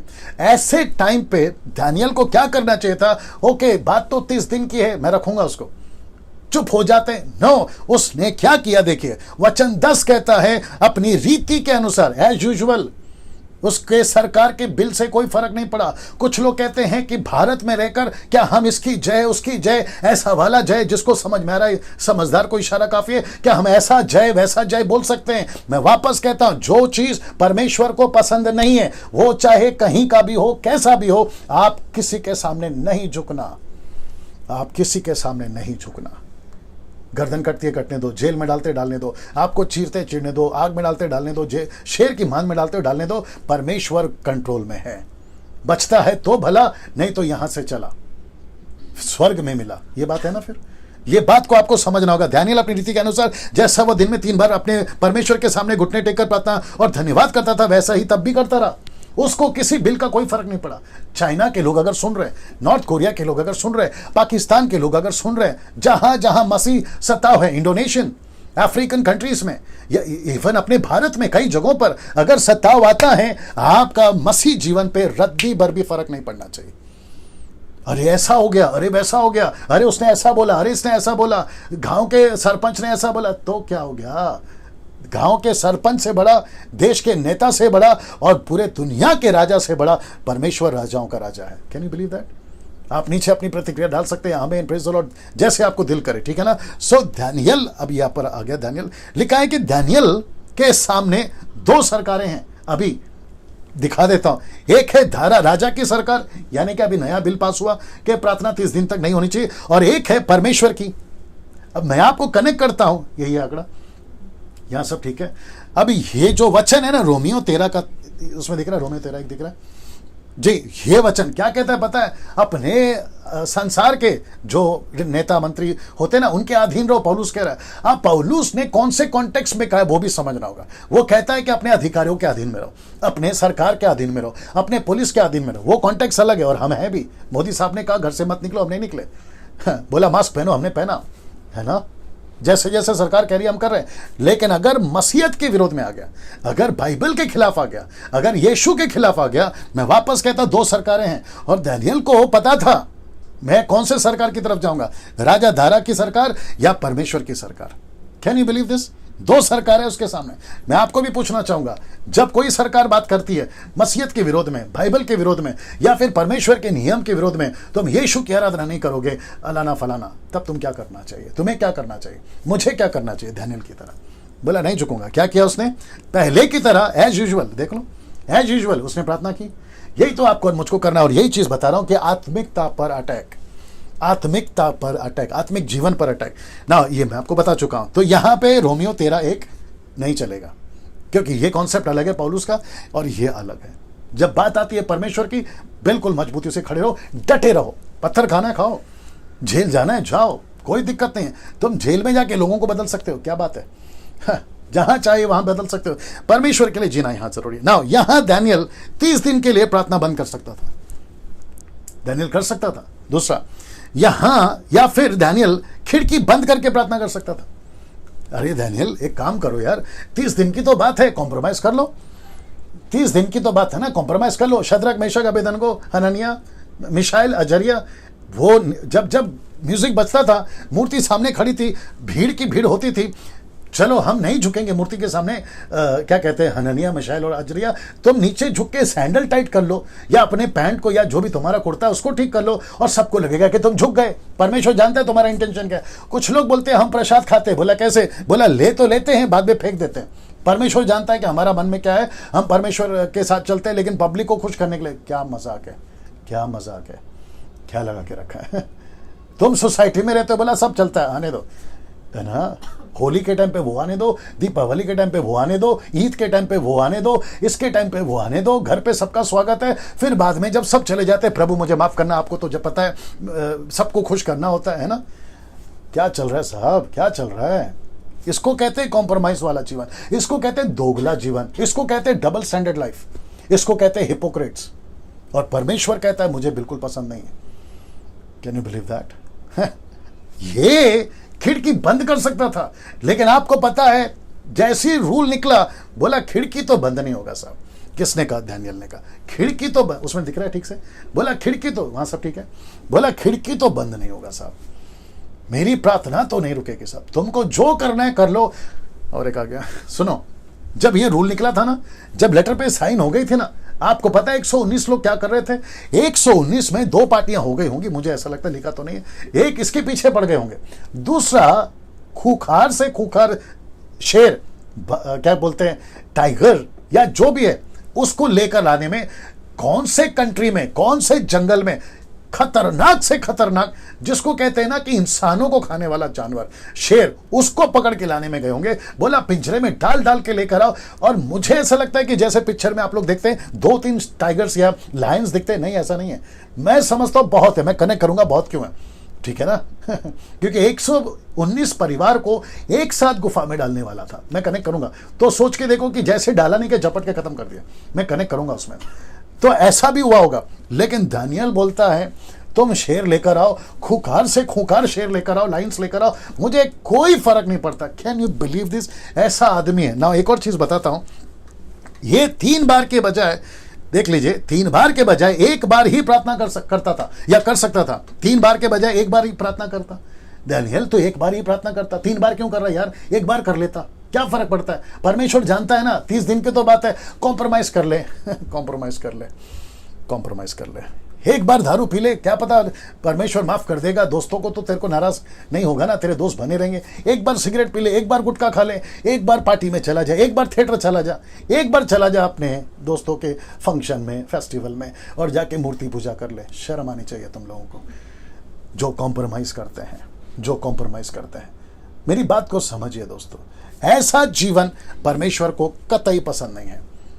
पौलुस और पतरस की कभी बात करूंगा तो मैं बताऊंगा कि वो कैसे फॉर्म थे अपने डिसीजन पर। जमीन हिल गई थी, या प्रेरितों की किताब 4 अध्याय, अगर मैं गलत नहीं हूं, 28-29 में जमीन हिला दिया था उन्होंने। परमेश्वर इनकी धमकियों को देख, हमको तेरा प्रचार करने नहीं दे रहे। पतरस ने बोला, यीशु मसीह ने जमीन को हिला दिया था। बोला, बेटा प्रार्थना और वचन तो तुम लोग करोगे, वो चाहे कोई भी राजा हो, रोम का हो या फिर कहीं का भी हो, उसको मैं नहीं छोड़ूंगा, लेकिन तुम लोग अपना काम करो। पौलुस जहाज पे जा रहा था, प्रेरितों की किताब 27 अध्याय में माफ करे, और पूरी चारों तरफ से लहला, सुनामी, कैतरीना, ये सब तूफान के नाम है, एक साथ आ गए थे। लेकिन तब पौलुस ने कहा, बोला सर का बाल भी बाका नहीं होगा, हम सब सुरक्षित जो है लैंड करेंगे, नदी के पार जाएंगे, सुरक्षित जाएंगे। बोला क्यों? बोला परमेश्वर ने मुझे उस पार सुसमाचार सुनाने बोला, मेरे चलते तुम सुरक्षित। ऐसे लोग वापस चाहिए, ऐसे लोग वापस चाहिए, ऐसे जुनून वाले, ऐसे जज्बे वाले, ऐसे दिलेर वाले, और ऐसे परमेश्वर के सच्चे सेवक आज के 21 सदी में वापस चाहिए। मैं मुंबई के लोगों को बोलना चाहूंगा, Poona, Nagpur, Punjab, Gujarat, south, Karnataka, Tamil Nadu, Andhra Pradesh, north east, पूरे दुनिया के लोगों को बोलना चाहूंगा, सर ऐसे लोग हमको वापस चाहिए। ऐसे लोग जो कभी किसी के साथ में कॉम्प्रोमाइज नहीं करते, किसी से नहीं डरते, ऐसे लोग हमको चाहिए ना। देखिए, ऐसी चालाकी, कौन सी चालाकी? खिड़की बंद कर लेने था। कौन सी चालाकी? 30 दिन के लिए रुक जाते। कौन सी चालाकी? यार 3 बार के प्रार्थना के बजाय 1 बार प्रार्थना कर लेते। ऐसी चालाकी, बड़े ध्यान से देखना, ऐसी चालाकी जब ये लड़का, ये दानियल 20 साल की उम्र में नहीं किया, तो 90 साल की उम्र में क्या करेगा दोस्तों?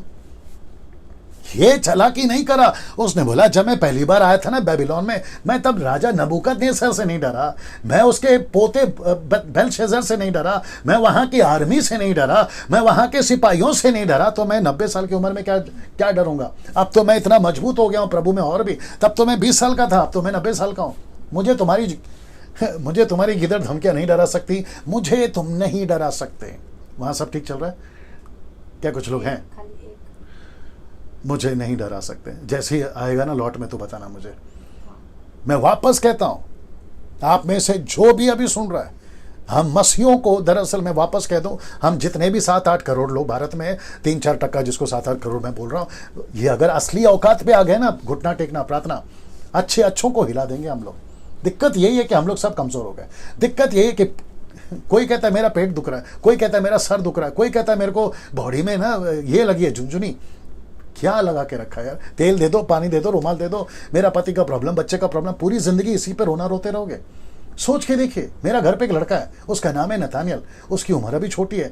आपको पता है, जब जब उसको भूख लगती है 2-3 लोगों को बुलाता है। एक है मुझे, पप्पा भूख लगी है, एक है मम्मी भूख लगी है, और एक है दीदी भूख लगी है। लेकिन वो लड़का जैसे ही बड़ा हो जाएगा ना, मैं आपको सच बताऊं, वो अपने जैसी ही भूख लगेगी वो खुद तैयार हो जाएगा। वैसे ही बेबी क्रिश्चियंस आजकल मसीह समाज में बहुत हैं। वो कहते हैं कि पप्पा मतलब पास्टर। आप समझ गए होंगे ये क्या लगा के रखा है यार। इसमें से कब बाहर निकलोगे? 30 हो गए, 40 साल हो गए, कितने साल से तुम मसीहत में हो, और अभी भी फोन आता है मुझे, पास्टर जी प्रार्थना कर दो। महाराष्ट्र से आते हैं, माझ्यासाठी प्रार्थना करा, माझा डोकं दुखता है, माझा पोट दुखता है। क्या लगा के रखा है? ऊपर से परमेश्वर बोलता है, जिस दिन से तेरा उद्धार किया, माझा डोकं दुखता है। सोच के देखिए आप ये वाला हाथ ऐसा क्यों करते हो? आप ऐसे करो ना, मांगते क्यों रहते हो? देना शुरू करो। यही तो परमेश्वर ने कहा कि मांगने से, लेने से देना, लेने से भला देना भला है। यही तो यीशु ने भी कहा। सोच के देखिए आप कहां जा रहे हैं ना। यहां पे दानियल ने, मैं वक्त का ख्याल रखूंगा, बहुत कुछ बोलना है। यहां पे दानियल ने चालाकी नहीं करी सर, वो जैसा कर रहा था वैसा ही करा। My goodness. ना इसको देखिए, दानियल ने ऐसा कुछ नहीं किया। दानियल ने ऐसा कुछ नहीं किया, पता है बल्कि क्या किया? बल्कि दानियल ने इसका उल्टा किया। देख लीजिए, इसका उल्टा किया। इसका उल्टा किया, डैनियल ने इसका उल्टा किया। उसने कहा कि मैं तेरे गीदड़ धमकियों से नहीं डरूंगा, 119 वालों, हम तुम्हारे धमकियों से नहीं डरेंगे। हमारा परमेश्वर जो हमारे अंदर रहता है ना, वो इतना महान है। इसलिए तो कहता ना कि जो अंदर है वो उससे बड़ा है जो बाहर है। तो मत डरो बाहर वाले से। और आपको पता है, इतिहास गवाह है, अच्छे नहीं टिके बाहर वाले के पास से। सामने शैतान की बात कर रहा, नहीं टिके। ये जितने भी है ना, अभी जो उल्टा सीधा कमेंट्स भी कर रहे होंगे, आ रहा है 2-3, या जो भी है ना, ये जो कर रहे भी होंगे ना, जो 2-3 दिन पहले भी कर रहे थे, ये सब उसी के, क्या बोलते हैं ना, चेले चपाटे हैं। ये उसी के भेजे हुए हैं। हालांकि लड़ाई आत्मिकता की है, मैं उस वसीले से बात कर रहा हूं, लेकिन इतिहास गवाह है, अच्छे नहीं, क्या बोलते हैं ना, अच्छों को नहीं हिला पाए शैतान, मजबूती से टक्कर दिया। वापस कहता हूं कि ये युग, ये 21st सेंचुरी, मसीह मंथन बैठक वालों, आप लोग जितने भी जुड़े हैं, यही मकसद के साथ आपको जोड़ा गया था कि गोलियत मार्केट में बहुत घूम रहे हैं, दाऊद बनना है, दाऊद बनना है, दाऊद बनना है, ठीक है ना। सो डैनियल ने उसका उल्टा किया, खिड़की बंद नहीं करी, प्रार्थना एज यूजुअल चलता रहा। तुमको शेर की बांध में डालना है, जो करना है करो, लेकिन मैं तो जो चल रहा था वही करता रहूंगा ना। इसको देखिए, और वो भी तब, कब? वो भी तब जबकि ऐसी आज्ञा निकली हो। ये देख लो, जबकि ऐसी आज्ञा निकली हो। इसको देख लीजिए, कुछ सेकंड रख रहा हूं। वाह दोस्तों, अभी तक कैसा लग रहा है? क्या आपने शेयर करना शुरू किया? अच्छा, 2-3 चीज़ तो मैं बताना भूल गया, बीच में मैंने रखा था। मैं YouTube पर आता हूं, बहुत सारे वीडियोस अपलोड करता हूं। आपने अगर अभी तक सब्सक्राइब नहीं किया है तो जल्दी से कर लीजिए। फेसबुक को लाइक कर लीजिए, डैनियल राज के पेज को लाइक कर लीजिए। और वापस कहता हूं, जो अक्सर कहता रहा कि डैनियल राज सोशल मीडिया से, यूट्यूब से किसी प्रकार का कोई पैसा नहीं कमाता। और इसका प्रमाण यह है कि मेरे वीडियोस जब यूट्यूब पे प्ले होते हैं तो एडवर्टाइजमेंट या विज्ञापन नहीं आता, डायरेक्ट प्ले होता है। ये प्रूफ करता है कि मेरा किसी के साथ टाई अप नहीं है, ये बात साबित करता है, ठीक है ना। चलिए दोस्तों, अब ये यहां तक आपको पता चल गया। अब आ रहा है वचन 11। तब उन पुरुषों ने उतावली से आकर डैनियल को अपने, get ready with the scripture, तब उन पुरुषों ने उतावली से आकर डैनियल को अपने परमेश्वर के सामने विनती करते और गिड़गिड़ाते पाया। जबकि लेटर निकला था, क्या कहते हैं ना, बिल निकला था, बिल पास हुआ था सरकार में बिल क्या पास हुआ था कि प्रार्थना नहीं होनी चाहिए। दिख रहा है उसमें, प्रार्थना नहीं होनी चाहिए। जबकि उसके बावजूद डैनियल प्रार्थना कर रहा है। मैंने कहा ना, कुछ लोग डैनियल को वॉच कर रहे थे। बोला कैसे पकड़े उसको? बोला आत्मिकता में पकड़ेंगे। कहां अटैक करें? आत्मिकता पे अटैक करें। मैं वापस और वापस कहता हूं, लूसीफर का प्लान है मुंबई की चर्च आप पर अटैक करना, नागपुर की चर्च आप पर अटैक करना। आत्मिकता की बात कर रहा हूं, वो 10% लोग की बात कर रहा हूं। पंजाब के लोगों, तुम पर बात कर रहा हूं। आत्मिकता पे अटैक है। पूरे भारत के 29 राज्य और दुनिया के जहां जहां से लोग सुन रहे, उन सब पर आत्मिक अटैक है। ये लूसीफर का प्लान है। प्रार्थना करने नहीं देंगे, वचन के ऊपर चलने नहीं देंगे, यीशु के पीछे चलने नहीं देंगे, यीशु का प्रचार करने नहीं देंगे। तो हमारे गांव में आके बताओ, तुम हमारे गली में आके बताओ, तुम हमारे घर पर आके बताओ, हम तुमको नहीं छोड़ेंगे। मैं वापस कहता हूं, किसी के बाप से नहीं डरना। बीच में किसी ने बोला था, मैं बोल देता हूं, यहां सब ठीक चल रहा है। मुझे किसी ने बोला था कि क्रिश्चियनों को भारत से भगाओ, मसीहों को भारत से भगाओ। मैं यहां पर बोलना चाहता हूं, क्या भारत तुम्हारे बाप का है? मैं फिर कहता हूं, भारत तुम्हारे बाप का है, हिंदुस्तान तुम्हारे बाप का है। निकाल के बता बेटा, हिंदुस्तान से हम मसीहों को निकाल के बता, ठीक है? फिर देखते क्या होता है और कौन कितने पानी में। तुम हमसे पंगा ले रहे नहीं हो, तुम हमारे परमेश्वर से पंगा ले रहे हो। तो हमारे विरोध में बात नहीं कर रहे हो, तुम हमारे परमेश्वर के विरोध में बात करो। इतना दिमाग में लेकर आओ। अच्छे नहीं टिके, अभी बताऊंगा कंक्लूजन। अच्छे नहीं टिके साहब, तुम क्या चीज हो, तुम क्या चीज हो। जितनी जल्दी हो सकता है सुधर जाओ, जितनी जल्दी हो सकता है अकल ठिकाने पे लेकर आओ, नहीं तो गई भैंस पानी में। मैं 12 दिन तक बात करूंगा। आज का 6वां दिन है और 6 दिन बाकी है, मैं आते रहूंगा, ठीक है ना। सो यहां पे दानियल जैसे प्रार्थना कर रहा था, आत्मिकता पे अटैक हो रहा है, ये इन्होंने देखा ना। अब इसको देखिए, दानियल क्या प्रार्थना कर रहा था ये इनको पता ही नहीं है। दानियल के साथ क्या चल रहा है ये इनको पता नहीं है। दानियल का मास्टर प्लान, योजना जो परमेश्वर उसको दे रहा है, ये इनको पता ही नहीं है। आजकल ऐसे भी लोग हैं मसीहत में जिनको पता ही नहीं है कि डैनियल राज क्या कर रहा है। यार ये डैनियल राज बोल क्या रहा है, उनको पता ही नहीं है। ये इसकी मिनिस्ट्री अचानक से इतना चेंज कैसे हो गया, उनको पता ही नहीं है। मेरे कुछ मित्र लोग हैं, अपने करीबी लोग हैं, उनको भी नहीं पता यार ये डैनियल राज अचानक से चेंज कैसे हो गया, वैसे ये डैनियल कर क्या रहा है इनको पता ही नहीं है। अब मैं आपको बताता हूं कि यहां पर डैनियल कर क्या रहा है। डैनियल प्रार्थना ये नहीं कर रहा है, डैनियल प्रार्थना गिड़गिड़ाकर ये नहीं कर रहा है कि मुझे शेर से बचा, ये प्रार्थना नहीं है, मुझे किसी और से बचा, मुझे राजा से बचा, ये प्रार्थना नहीं है। यू विल बी शॉक कि ये प्रार्थना क्या कर रहा है। और ये प्रार्थना का जिक्र है दानियेल की किताब उसके 9वें अध्याय में, जो एंटी क्राइस्ट यरूशलेम पर अटैक करने वाला है, जो अंत के दिनों में घटना घटने वाली है ना, उसको लेके प्रार्थना कर रहा है। और मैं चाहूंगा कि मेरी लड़की सलोमी जब इसको पढ़ती है 3 से लेकर 20 तक में मेरे साथ में बने रहे और आपको पता चलेगा कि ये प्रार्थना क्या कर रहा है ना। इसको सुनिए जी, पढ़ो ले लो जी। The book of Daniel chapter 9 verse 3 to 20। जी। तब मैं अपना मुख प्रभु परमेश्वर की ओर करके गिड़गिड़ाहट के साथ प्रार्थना करने लगा और उपवास कर टाट पहन राख में बैठकर वरदान मांगने लगा। मैंने अपने परमेश्वर यहोवा से इस प्रकार प्रार्थना की और पाप का अंगीकार किया, हे प्रभु, तू महान और भय योग्य परमेश्वर है, जो अपने प्रेम रखने और आज्ञा मानने वालों के साथ अपनी वाचा को पूरा करता और करुणा करता रहता है। हम लोगों ने तो पाप, कुटिलता, दुष्टता और बलवा किया है और तेरी आज्ञाओं और नियमों को तोड़ दिया है। तेरे जो दास नबी लोग हमारे राजाओं, हाकिमों, पूर्वजों और सब साधारण लोगों से तेरे नाम से बातें करते थे, उनकी हमने नहीं सुनी।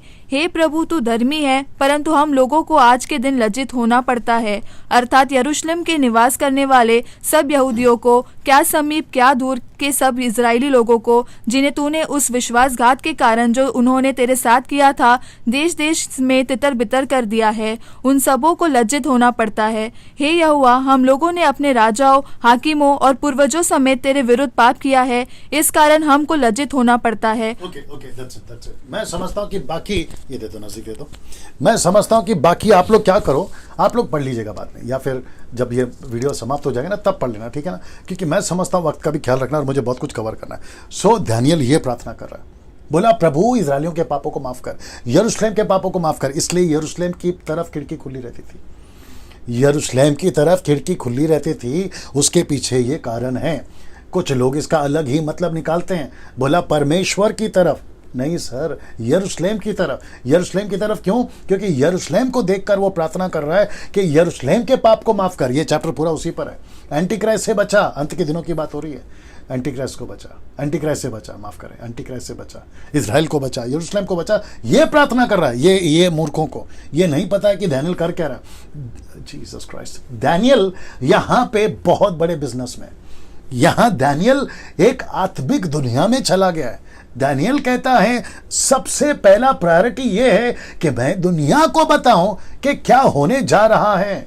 ये उसमें लगा है और ये मूर्ख लोग उसको मारने पे लगे। जब परमेश्वर इसके तरफ है, जब परमेश्वर आपकी तरफ है, किससे डरना है? यही मैं बता रहा हूं। जो आत्मिकता में होता है ना, नहीं समझ में आता। और मुझे भी लोग कहते हैं, और मुझे रद्दी भर भी फर्क नहीं पड़ता कौन मेरे साथ आ रहा है, कौन मेरे साथ खड़ा है, कौन मेरे साथ नहीं खड़ा है, मुझे कोई फर्क नहीं पड़ता। मुझे कितनी शाबाशी मिल रही है, मुझे कितना अप्रिशिएशन मिल रहा है, मुझे उससे कोई फर्क नहीं पड़ता है। क्योंकि जैसा ये व्यक्ति समझ रहा है कुछ चीज़ों को, आत्मिक दुनिया में कुछ चीज़ों को समझ रहा है, वैसे ही मैं भी 5-6-7 साल से समझ पा रहा हूँ कि कहाँ जा रही है मसीहत भारत में, किस तरफ जा रही है मसीहत। कितने सारे कचरे आ गए, कितनी सारी गलत शिक्षाएं आ गई है, कितना सारा खमीर मिल रहा है आटे में। ये बातों को समझ में आ रहा, तब ऐसा हो गया हूं मैं ना। दोस्तों, वचन 12 आगे जाऊंगा क्योंकि वक्त को भी ध्यान रखना है। वचन 12, तब वे राजा के पास जाकर उसकी राजाओं के विषय में उसके राज आज्ञा के विषय में उससे कहने लगे, हे राजा, क्या तूने ऐसी आज्ञा पत्र पर हस्ताक्षर नहीं किया कि 30 दिन तक जो कोई तुझे छोड़ किसी मनुष्य या देवता विनती करेगा वह सिंहों के मान में डाल दिया जाएगा? क्वेश्चन मार्क डाल दिया जाएगा। राजा ने उत्तर दिया, हाँ मैंने ऐसा बोला था, मैंने तो लेटर पे साइन भी किया था। बोला हुआ क्या? अब सुनिए, मादी फरसियों की अटल व्यवस्था के अनुसार यह बात स्थिर है राजा, ये बात स्थिर है। देखो उसको लेटर याद दिला रहे, देखो उसको सब कुछ बता रहे। ये हैं क्या कहते हैं ना, आत्मिक दुनिया में दुश्मन, ये हैं अटैक करने वाले दानियेल के ऊपर, और आज भी ऐसे लोग हैं, उससे कोई फर्क नहीं पड़ता, वो बात अलग है। तब राजा ने बोला, अच्छा माजरा क्या है, हुआ क्या? अब सुनिए वचन 13, तब उन्होंने राजा से कहा, यहूदी बंधुओं में से जो दानियेल है ना, उसने हे राजा ना तो तेरी कुछ ध्यान दिया, ना तेरी हस्ताक्षर किए हुए आज्ञा पत्र की, और वह दिन में 3 बार विनती किया करता है। मतलब तेरे लेटर पे तो ध्यान दिया नहीं, साथ ही साथ उसने तेरी कोई चिंता भी नहीं करी, और वो साथ ही साथ दिन में 3 बार प्रार्थना भी करता है। अब जरा सुनिएगा, ये सब राजा सुन रहा है। बोला अच्छा अच्छा, ये देखो सुन रहा है, देखो सुन रहा है। बोला अच्छा। वचन 14, ये वचन सुनकर राजा बहुत उदास हुआ। क्यों उदास हुआ? नीचे देखिए, लिखा है कि दानियल को बचाने के उपाय सोचने लगा। सूर्य के अस्त होने तक उसके उसके बचाने का यत्न करता रहा। किसके? दानियल का बचाने का। क्यों? क्योंकि राजा दारा को पता था कि दानियल में कोई गलती नहीं है, दानियल में कोई गलती नहीं है। उसको पता चल गया था ये अच्छा आदमी है, लेकिन ये 119 लोग हैं ना, ये गड़बड़ कर रहे हैं। और मुझे ऐसा लगता है कि आज भी भारत में ये 119 लोग घूम रहे हैं। इनको ध्यान देना होगा सर, इनको पकड़ना होगा। ये 119 लोग हैं ना, गड़बड़ आज भी कर रहे हैं, तब भी कर रहे थे और आज भी कर रहे हैं। आत्मिकता पे अटैक कर रहे हैं, आत्मिक जीवन पर अटैक कर रहे हैं। इनको पकड़ना होगा सर, और इनको ठीक भी करना होगा, जो कि लास्ट में किए भी हैं। ठीक है ना? ना इसको देखिए, यहां पे राजा परेशान हो गया। बोला बाप रे, मैंने ये क्या कर दिया। मैंने लेटर जब साइन किया था, मैंने तो ये सोचा नहीं कि दानियल का एक अलग परमेश्वर है, और दानियल भी अलग है। दानियल किसी की नहीं सुनेगा, दानियल राजा तक की भी नहीं सुनेगा। वो तो मजबूत आदमी है, वो तो अपने डिसीजन पे मजबूत खड़ा रहता है। ये इसको भ्रष्टाचार, पाप, शराब, नशा, संसार की बातें इसको नहीं हिला सकते। ये बिल्कुल मजबूत खड़ा रहेगा। ये राजा को पता चल गया था, ये राजा को पता चल गया था। और राजा सोचने लगा दानियल को बचाऊं तो बचाऊं कैसे। वचन 15, तब वे पुरुष राजा के पास उतावली से फिर वापस आए। जैसे राजा को बेचैनी हो रही है ना, वैसे उनको बेचैनी हो रही है 119 लोगों को कि ये दानियल मर क्यों नहीं जाता, ये दानियल के गुफा, ये शेर के गुफा में चला क्यों नहीं जाता। इसको हम देखना नहीं चाहते, हम इसको पसंद नहीं करते, हम इसकी शक्ल नहीं देखना चाहते। ऐसे कुछ लोग आपके साथ में भी करते होंगे, आपको भी करते होंगे, मुझे भी करते होंगे। कहते हैं कि हम दानियल राज की शक्ल नहीं देखना चाहते। आप जैसे लोगों को बोलते हैं हम आपको अपने सामने देखना नहीं चाहते। परमेश्वर कहता है बस तुम मेरे साथ में बने रहो, तुमको ही उनको बार बार दिखाऊंगा। यूसुफ का शक्ल 11 लोग नहीं देखना चाहते थे उसके खुद के भाई, लेकिन पूरी दुनिया में परमेश्वर ने यूसुफ की शक्ल दिखाई, और मजबूरी होकर 11 लोगों को उसके पास में जाकर उसकी शक्ल देखनी पड़ी। मैं वापस कहता हूं, जब तक तुम परमेश्वर के साथ सही हो, तुम्हारे साथ में सब सही चलेगा। लेकिन जिस दिन तुम परमेश्वर के साथ में सही नहीं हो, पूरी दुनिया तुम्हारे साथ में सही है, गई भैंस पानी में। अगर आप समझदार है तो समझ गए होंगे। फिर लिखता है कि मादियों और फरीसियों में यह व्यवस्था है कि जो जो मनाही या आज्ञा राजा ठहराए वह नहीं बदल सकती। तो राजा दानियल को शेर के गुफा में डाल, क्योंकि तूने लेटर पे साइन किया है और ये हुक्म निकल चुका है, सरकार का ये बिल पास हो चुका है कॉन्स्टिट्यूशन में, संविधान में। अब दानियल को शेर की गुफा में डालना ही होगा। अब वचन 16, तब राजा ने आज्ञा दी, दानियल लाकर सिंहों के मान में डाल दिया गया। और उस समय राजा ने दानियल से कहा, तेरा परमेश्वर जिसकी तू नित्य उपासना करता है वही तुझे बचाए, क्योंकि मैं अभी नहीं बचा पाऊंगा, मेरा हाथ उठ गया, मैं कुछ नहीं कर सकता। दानियल मैं माफी मांगता हूं। ये देखिए, मेरे हाथ से कुछ नहीं होगा, मैं कुछ नहीं कर सकता। अब तेरा परमेश्वर तुझे बचाए जिसकी तू प्रार्थना करता है। अगर तेरा परमेश्वर सच्चा है तो तुझे बचा लेगा, नहीं तो तू जाने वो तेरा परमेश्वर जाने। यहां पे राजा ने, जैसे पिलातुस ने यीशु के ऊपर से अपना हाथ धो लिया था ना, अब ये लोग जाने मैं तो हाथ धो रहा हूं, वैसा बोला यार सॉरी यार दानियल, अब कुछ नहीं हो सकता यार, मैं जितना कर सकता था मैंने किया है, अब यहां से मैं आगे कुछ नहीं कर सकता। यहां सब ठीक चल रहा है। वाह, ये आंकड़ा है। कम से कम 1600 लोग देख रहे हैं अभी। सर आप लोग को कैसा लग रहा है अभी तक? मुझे पता है कि मैं टाइम ले रहा हूं, जो कि 1 घंटा बोला था, 1.5 घंटा हो रहा है आजकल, बट आप लोग बोर नहीं हो रहे। मैं जानता हूं बहुत कुछ सीख रहे हैं, मैं जानता हूं बहुत कुछ सीख रहे हैं आप लोग। क्या आप लोग शेयर कर रहे हैं? क्या आप लोग भेज रहे हैं दूसरों को? क्या व्हाट्सएप पे शेयर कर रहे हैं? क्या अपने सर्कल में बता रहे हैं? मेरा यह प्रश्न है। प्लीज डू दैट, क्योंकि ये शिक्षाएं और ऐसी शिक्षाएं मैं समझता हूं जो मुझे खुद को भी ब्लेस कर रहा है, कईयों को ब्लेस करेगा। मेरा मकसद क्या है पता है? वो सब यीशु के नजदीक आ जाए। दैट्स इट, मेरा यह मकसद है। ठीक है ना? सो राजा ने हाथ धो लिया, बोला बस मैं नहीं कुछ कर सकता। मजा देखिए, ये चित्र देख लीजिए, हाँ, ये चित्र देख लीजिए। इन सब ने दानियल को उठाकर उस शेर की मान में डाल दिया। वचन 17, तब एक पत्थर लाकर उस मान के मुंह पर रखा गया। राजा ने उस पर अपनी अंगूठी से, अपने प्रधानों की अंगूठियों से मोहर लगा दी कि दानियल के विषय में कुछ बदलने ना पाए। मतलब 1 घंटा हो गया, अगर बच गया तो निकालो, या फिर डालने ही जा रहे हैं यार निकालो, नहीं। ये देखो लेटर साइन हो गई, साथ ही साथ में पत्थर रख दिया और पत्थर पर मोहर लग गई। सीरियस, मोहर लग गई।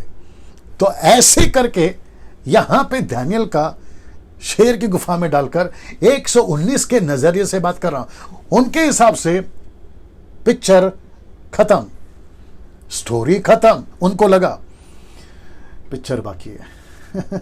अब यहां से परमेश्वर की एंट्री होती है, यहां से। अब यहां से परमेश्वर अपना काम दिखाएगा। मैं वापस कहता हूं, आपको यीशु के लिए सताया जा रहा है, सह लो। यीशु के लिए जेल डाला जा रहा है, चले जाओ। यीशु के लिए मार खाए जा रहे, रायपुर में किसी को मारा था, बच्चों को, मार खा लो। सड़कों पे दौड़ा के मारे थे, कोई दिक्कत नहीं। लेकिन जब परमेश्वर एंट्री करेगा ना, मजा आएगा। बस तब तक के लिए झेल लो। अच्छा, 119 लोग उस रात को पार्टी मना रहे, 119 लोग जम के पार्टी मना रहे। डीजे लगाए होंगे, लीला शीला मुन्नी बदनाम सब लगाए होंगे। उस रात को एक व्यक्ति अगर नहीं सोया, मैं आपको बता, तब राजा अपने महल में जाकर चला गया। उस रात को बिना भोजन पड़ा रहा, मैं फोटो दिखाऊंगा। उसके पास सुख विलास की कोई वस्तु नहीं पहुंचाई गई और उसे नींद भी नहीं आ रही। रेस्टलेस हो गया, परेशान हो गया। बोला दानियल ऐसे कैसे हो गया यार। अच्छा, इसको क्या लगा पता है, जैसे ही दानियल को उठाकर गुफा में डालेंगे, अचानक से दानियल बाहर फेंक दिया जाएगा। कुछ सुपर नेचुरल चीज हो जाएगी, जैसे शद्रक मेशक अबेदनगो के साथ में, हननिया मिशाइल अजरिया के साथ में हुआ। ऐसा कुछ तो हो जाएगा, ठीक है ना। ये इसको लगा, ये परेशान है बंदा यार, दानियल को शेर की गुफा में डाल दिया गया। अब तक तो इसके छितड़े हो गए होंगे, अब तक तो लायंस ने खाकर हजम कर लिया होगा। दानियल का नामो निशान मिट गया। 90 साल का बुजुर्ग दानियल खत्म हो गया। ऐसा सोचते सोचते इसको रात भर नींद नहीं आई। वचन 19 आ रहा है, देखो। वचन 19 कहता है, भोर को पांव फटते, मतलब अर्ली मॉर्निंग, सूरज निकलने से पहले राजा उठा, सिंहों की मांद की ओर फुर्ती से चला गया। ये देखो, दौड़ता हुआ गया। अब मुझे नहीं पता कि रात में इसके साथ क्या हुआ, वो नहीं लिखा है, बट मुझे, मेरा इंटरप्रेट, मेरी अंडरस्टैंडिंग मुझे बताती है, ये आंकड़ा मुझे बताती है कि मैं जो समझ पा रहा हूं पढ़ते पढ़ते, कि राजा को ऐसा कुछ तो सिग्नल मिला होगा। नहीं तो पत्थर नहीं हटवाता सर, नहीं तो पत्थर नहीं हटवाता। तो रात को कुछ तो सिग्नल मिला उसको, या कोई स्वर्गदूत आया होगा, या परमेश्वर ने इसके मन में बात डाली होगी, उठ और भाग गुफा की तरफ, उठ और भाग उस डूम की तरफ, यानी कि उस मांद की तरफ, और पत्थर हटवाने को बोल, पत्थर हटवाने को बोल। ये भागा, देखो सिपाही खड़े, ये भागा। तब राजा मान के निकट आया, तब शोक भरी वाणी से चिल्लाने लगा। मैं फोटो दिखाऊंगा। दानियल से कहा, हे दानियल, हे जीवित परमेश्वर के दास, क्या तेरा परमेश्वर जिसकी तू नित्य उपासना करता है तुझे सिंहों से बचा सका है? ये आसपास में जो सिपाही खड़े ना, ये हंस रहे होंगे। ये देखो राजा चिल्ला रहा है, ये पुकार रहा है, पत्थर हट गया, और ये पुकार रहा है, जोर से पुकार रहा है, क्या तू जिंदा है? इसको लग रहा था सिग्नल मिला, इसको कुछ तो सिग्नल मिला, ये है हमारा परमेश्वर। और ये लोग हंस रहे होंगे, 119 लोग भी हंस रहे होंगे। रात भर सुकून की नींद सोएगी। अब भ्रष्टाचार खुल के करेंगे, अब पाप खुल के करेंगे, अब शहर को तबाह करेंगे, अब राजा को भी हम लोग जो है खूब मजा चखाएंगे। ऐसा 119 लोग रात को बड़ा खर्राटे मार के सोएंगे, लेकिन उनको एहसास तक नहीं हुआ है कि सुबह क्या हो गया। कैसा अद्भुत है दोस्तों, क्या अद्भुत पुस्तक है ये दानियल की पुस्तक, क्या अद्भुत है ये चैप्टर 6। मैं विश्वास करता हूं कि परमेश्वर आपको अभी छू रहा होगा, आपसे बात कर रहा होगा, आपके आत्मिक जीवन को झिंझोड़ रहा होगा कि तुम कैसे हो, तुम्हारा प्रार्थना कैसा है, तुम्हारा आत्मिक जीवन कैसा है, तुम कितने नजदीक हो आज यीशु के। मैं जानता हूं कि परमेश्वर आपसे बात कर रहा होगा अभी। वाह। वचन 21 लिखा है कि तब दानियल ने राजा से कहा, नीचे, हे राजा, तू युग युग जीवित रहे। ये देखो, मैं बिल्कुल सेफ हूं। वाह, मैं बिल्कुल सेफ हूं। बोला मुझे कुछ नहीं हुआ। मैं आपको बताऊंगा उसको बिल्कुल कुछ नहीं हुआ। वचन 22 को मैं वक्त का ध्यान रख रहा हूं। मेरे परमेश्वर ने अपना दूत भेजकर सिंह के मुंह को ऐसा बांध रखा कि उन्होंने मेरी कुछ भी हानि नहीं की। इसका कारण यह है, अभी इंटरेस्टिंग पॉइंट है, इसका कारण यह है कि मैं उसके सामने, गेट रेडी विद भजन संहिता 15 निकालना है आपको, निर्दोष पाया गया। और हे राजा, तेरे सम्मुख भी मैंने कोई भूल नहीं की। मैंने तेरे सम्मुख कोई भूल नहीं की। Can you believe this? मैं ना तेरे विरोध में गया, ना मैं परमेश्वर के विरोध में गया, मैं इसीलिए बचाया गया। मैं फोटो दिखा रहा आपको, ये देख लो। 90 साल का बुजुर्ग दानियल, 90 साल का ये व्यक्ति, जब 20 साल का आया था तो तब भी मजबूत था, 90 साल का है तब भी मजबूत है।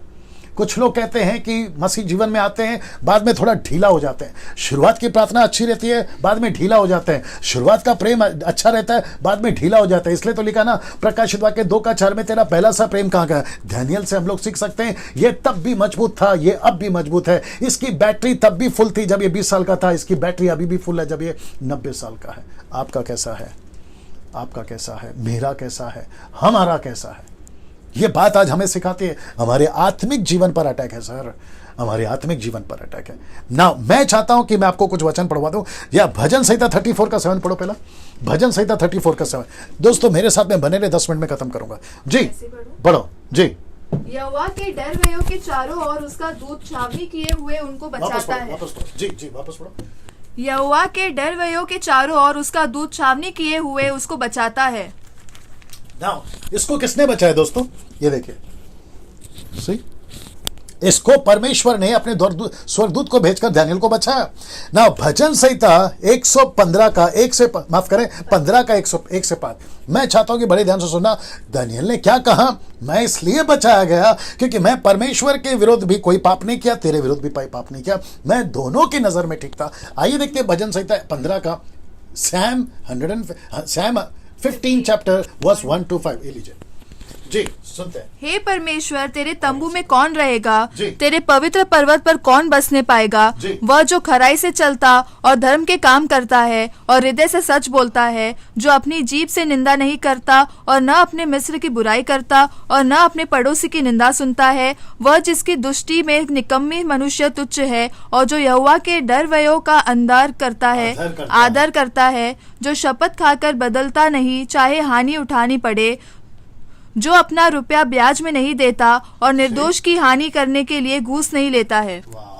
सीधा इसका मतलब है कि ये था दानियेल, ना घूस लेता है, ना ब्याज पे पैसा लेता है देता है, ना किसी प्रकार का कोई काम करता है। ये परमेश्वर के साथ बिल्कुल से चला, जिसके चलते इसने बोला कि स्वर्गदूत को भेजा गया और मेरे प्राण को बचाया गया। Can you believe this? क्या सीख रहे हैं हम इससे? अपने आत्मिक जीवन को ठीक करना। क्या सीख रहे हैं हम इससे? अगर हम सही हैं, परमेश्वर हमारे साथ सही रहेगा ना। वचन 23 में समाप्ति पर आ गया। तब राजा ने बहुत आनंदित होकर, सी क्या बात है, राजा को इतनी खुशी हो गई, बोला दानियेल मजा आ गया यार, क्या तेरा परमेश्वर है। मैं बताऊंगा कि उसने क्या किया। तब राजा ने बहुत आनंदित होकर दानियेल को मांद में से निकालने की आज्ञा दी। दानियेल मांद में से निकाला गया और उस पर हानि का कोई चिन्ह ना पाएगा। मतलब दानियेल के बॉडी पे पंजे के खरोज, दांत के खरोज, किसी प्रकार का स्ट्रगल के है ना जैसे तैसे बच गया हो गया, नो, कुछ भी नहीं, चिन्ह ना पाया गया, क्योंकि वह अपने परमेश्वर पर विश्वास रखता था। मतलब स्वर्गदूत ने, can you believe this, Lions, tigers, Lions, शेर दानियेल को खरोज तक नहीं कर सके, ऐसा सुरक्षा दिया परमेश्वर ने दानियेल को। Can you believe this? स्वर्गदूत को भेजकर। मैं वापस कहता हूं, ऐसी ही सुरक्षा अगर हम परमेश्वर के साथ में रहेंगे ना, परमेश्वर हमारी भी करेगा, आपकी भी करेगा, मेरी भी करेगा। सो जितने भी उल्टे सीधे कमेंट्स करते हैं, जो लोग अलग टाइप के लोग हैं, मैं उनको बता दूं, ये है हमारा परमेश्वर। सो सोच समझ के पंगा लेना सर आप लोग, है ना।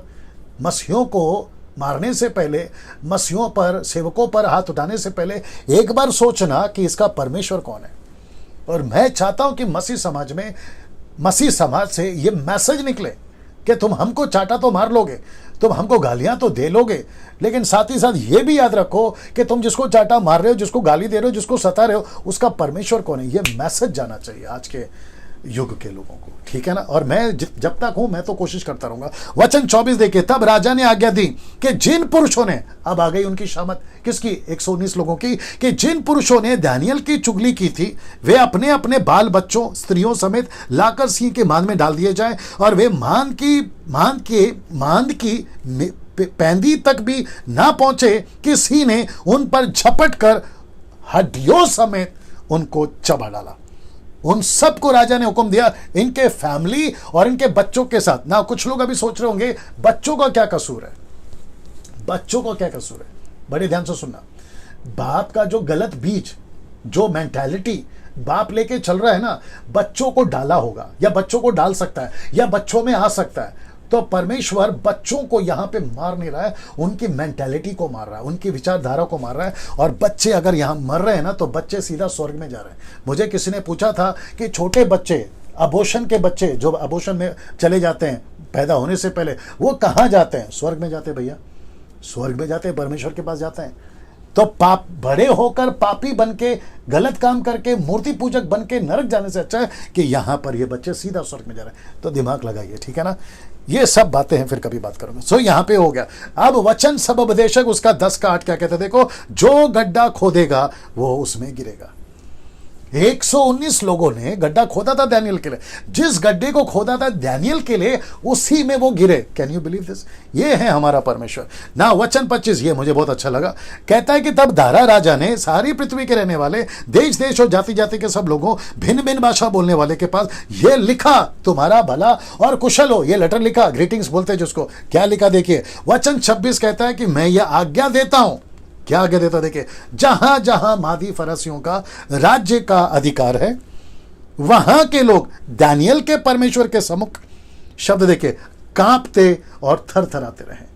किसके परमेश्वर? दानियल के परमेश्वर। लिखा है कांपते और थरथराते रहे, क्योंकि जीवितता और युगान युग तक रहने वाला परमेश्वर वही है। उसका राज्य अविनाशी और उसकी प्रभुता सदा स्थिर रहेगी। यह है दानियल के आत्मिकता का असर। इसको उल्टा कर दूं जल्दी से। अगर दानियल कॉम्प्रोमाइज कर लिया होता, ये होता। अगर दानियल प्रार्थना बंद कर दिया होता किसी के डर से, ये होता। आप लोग जो किसी के डर से अपने रिश्तेदारों को नहीं बताते, फिर वो कब विश्वासी बनेंगे? आपने थोड़ा सा दुख उठाया, लेकिन परिणाम देखो कितना मजेदार है।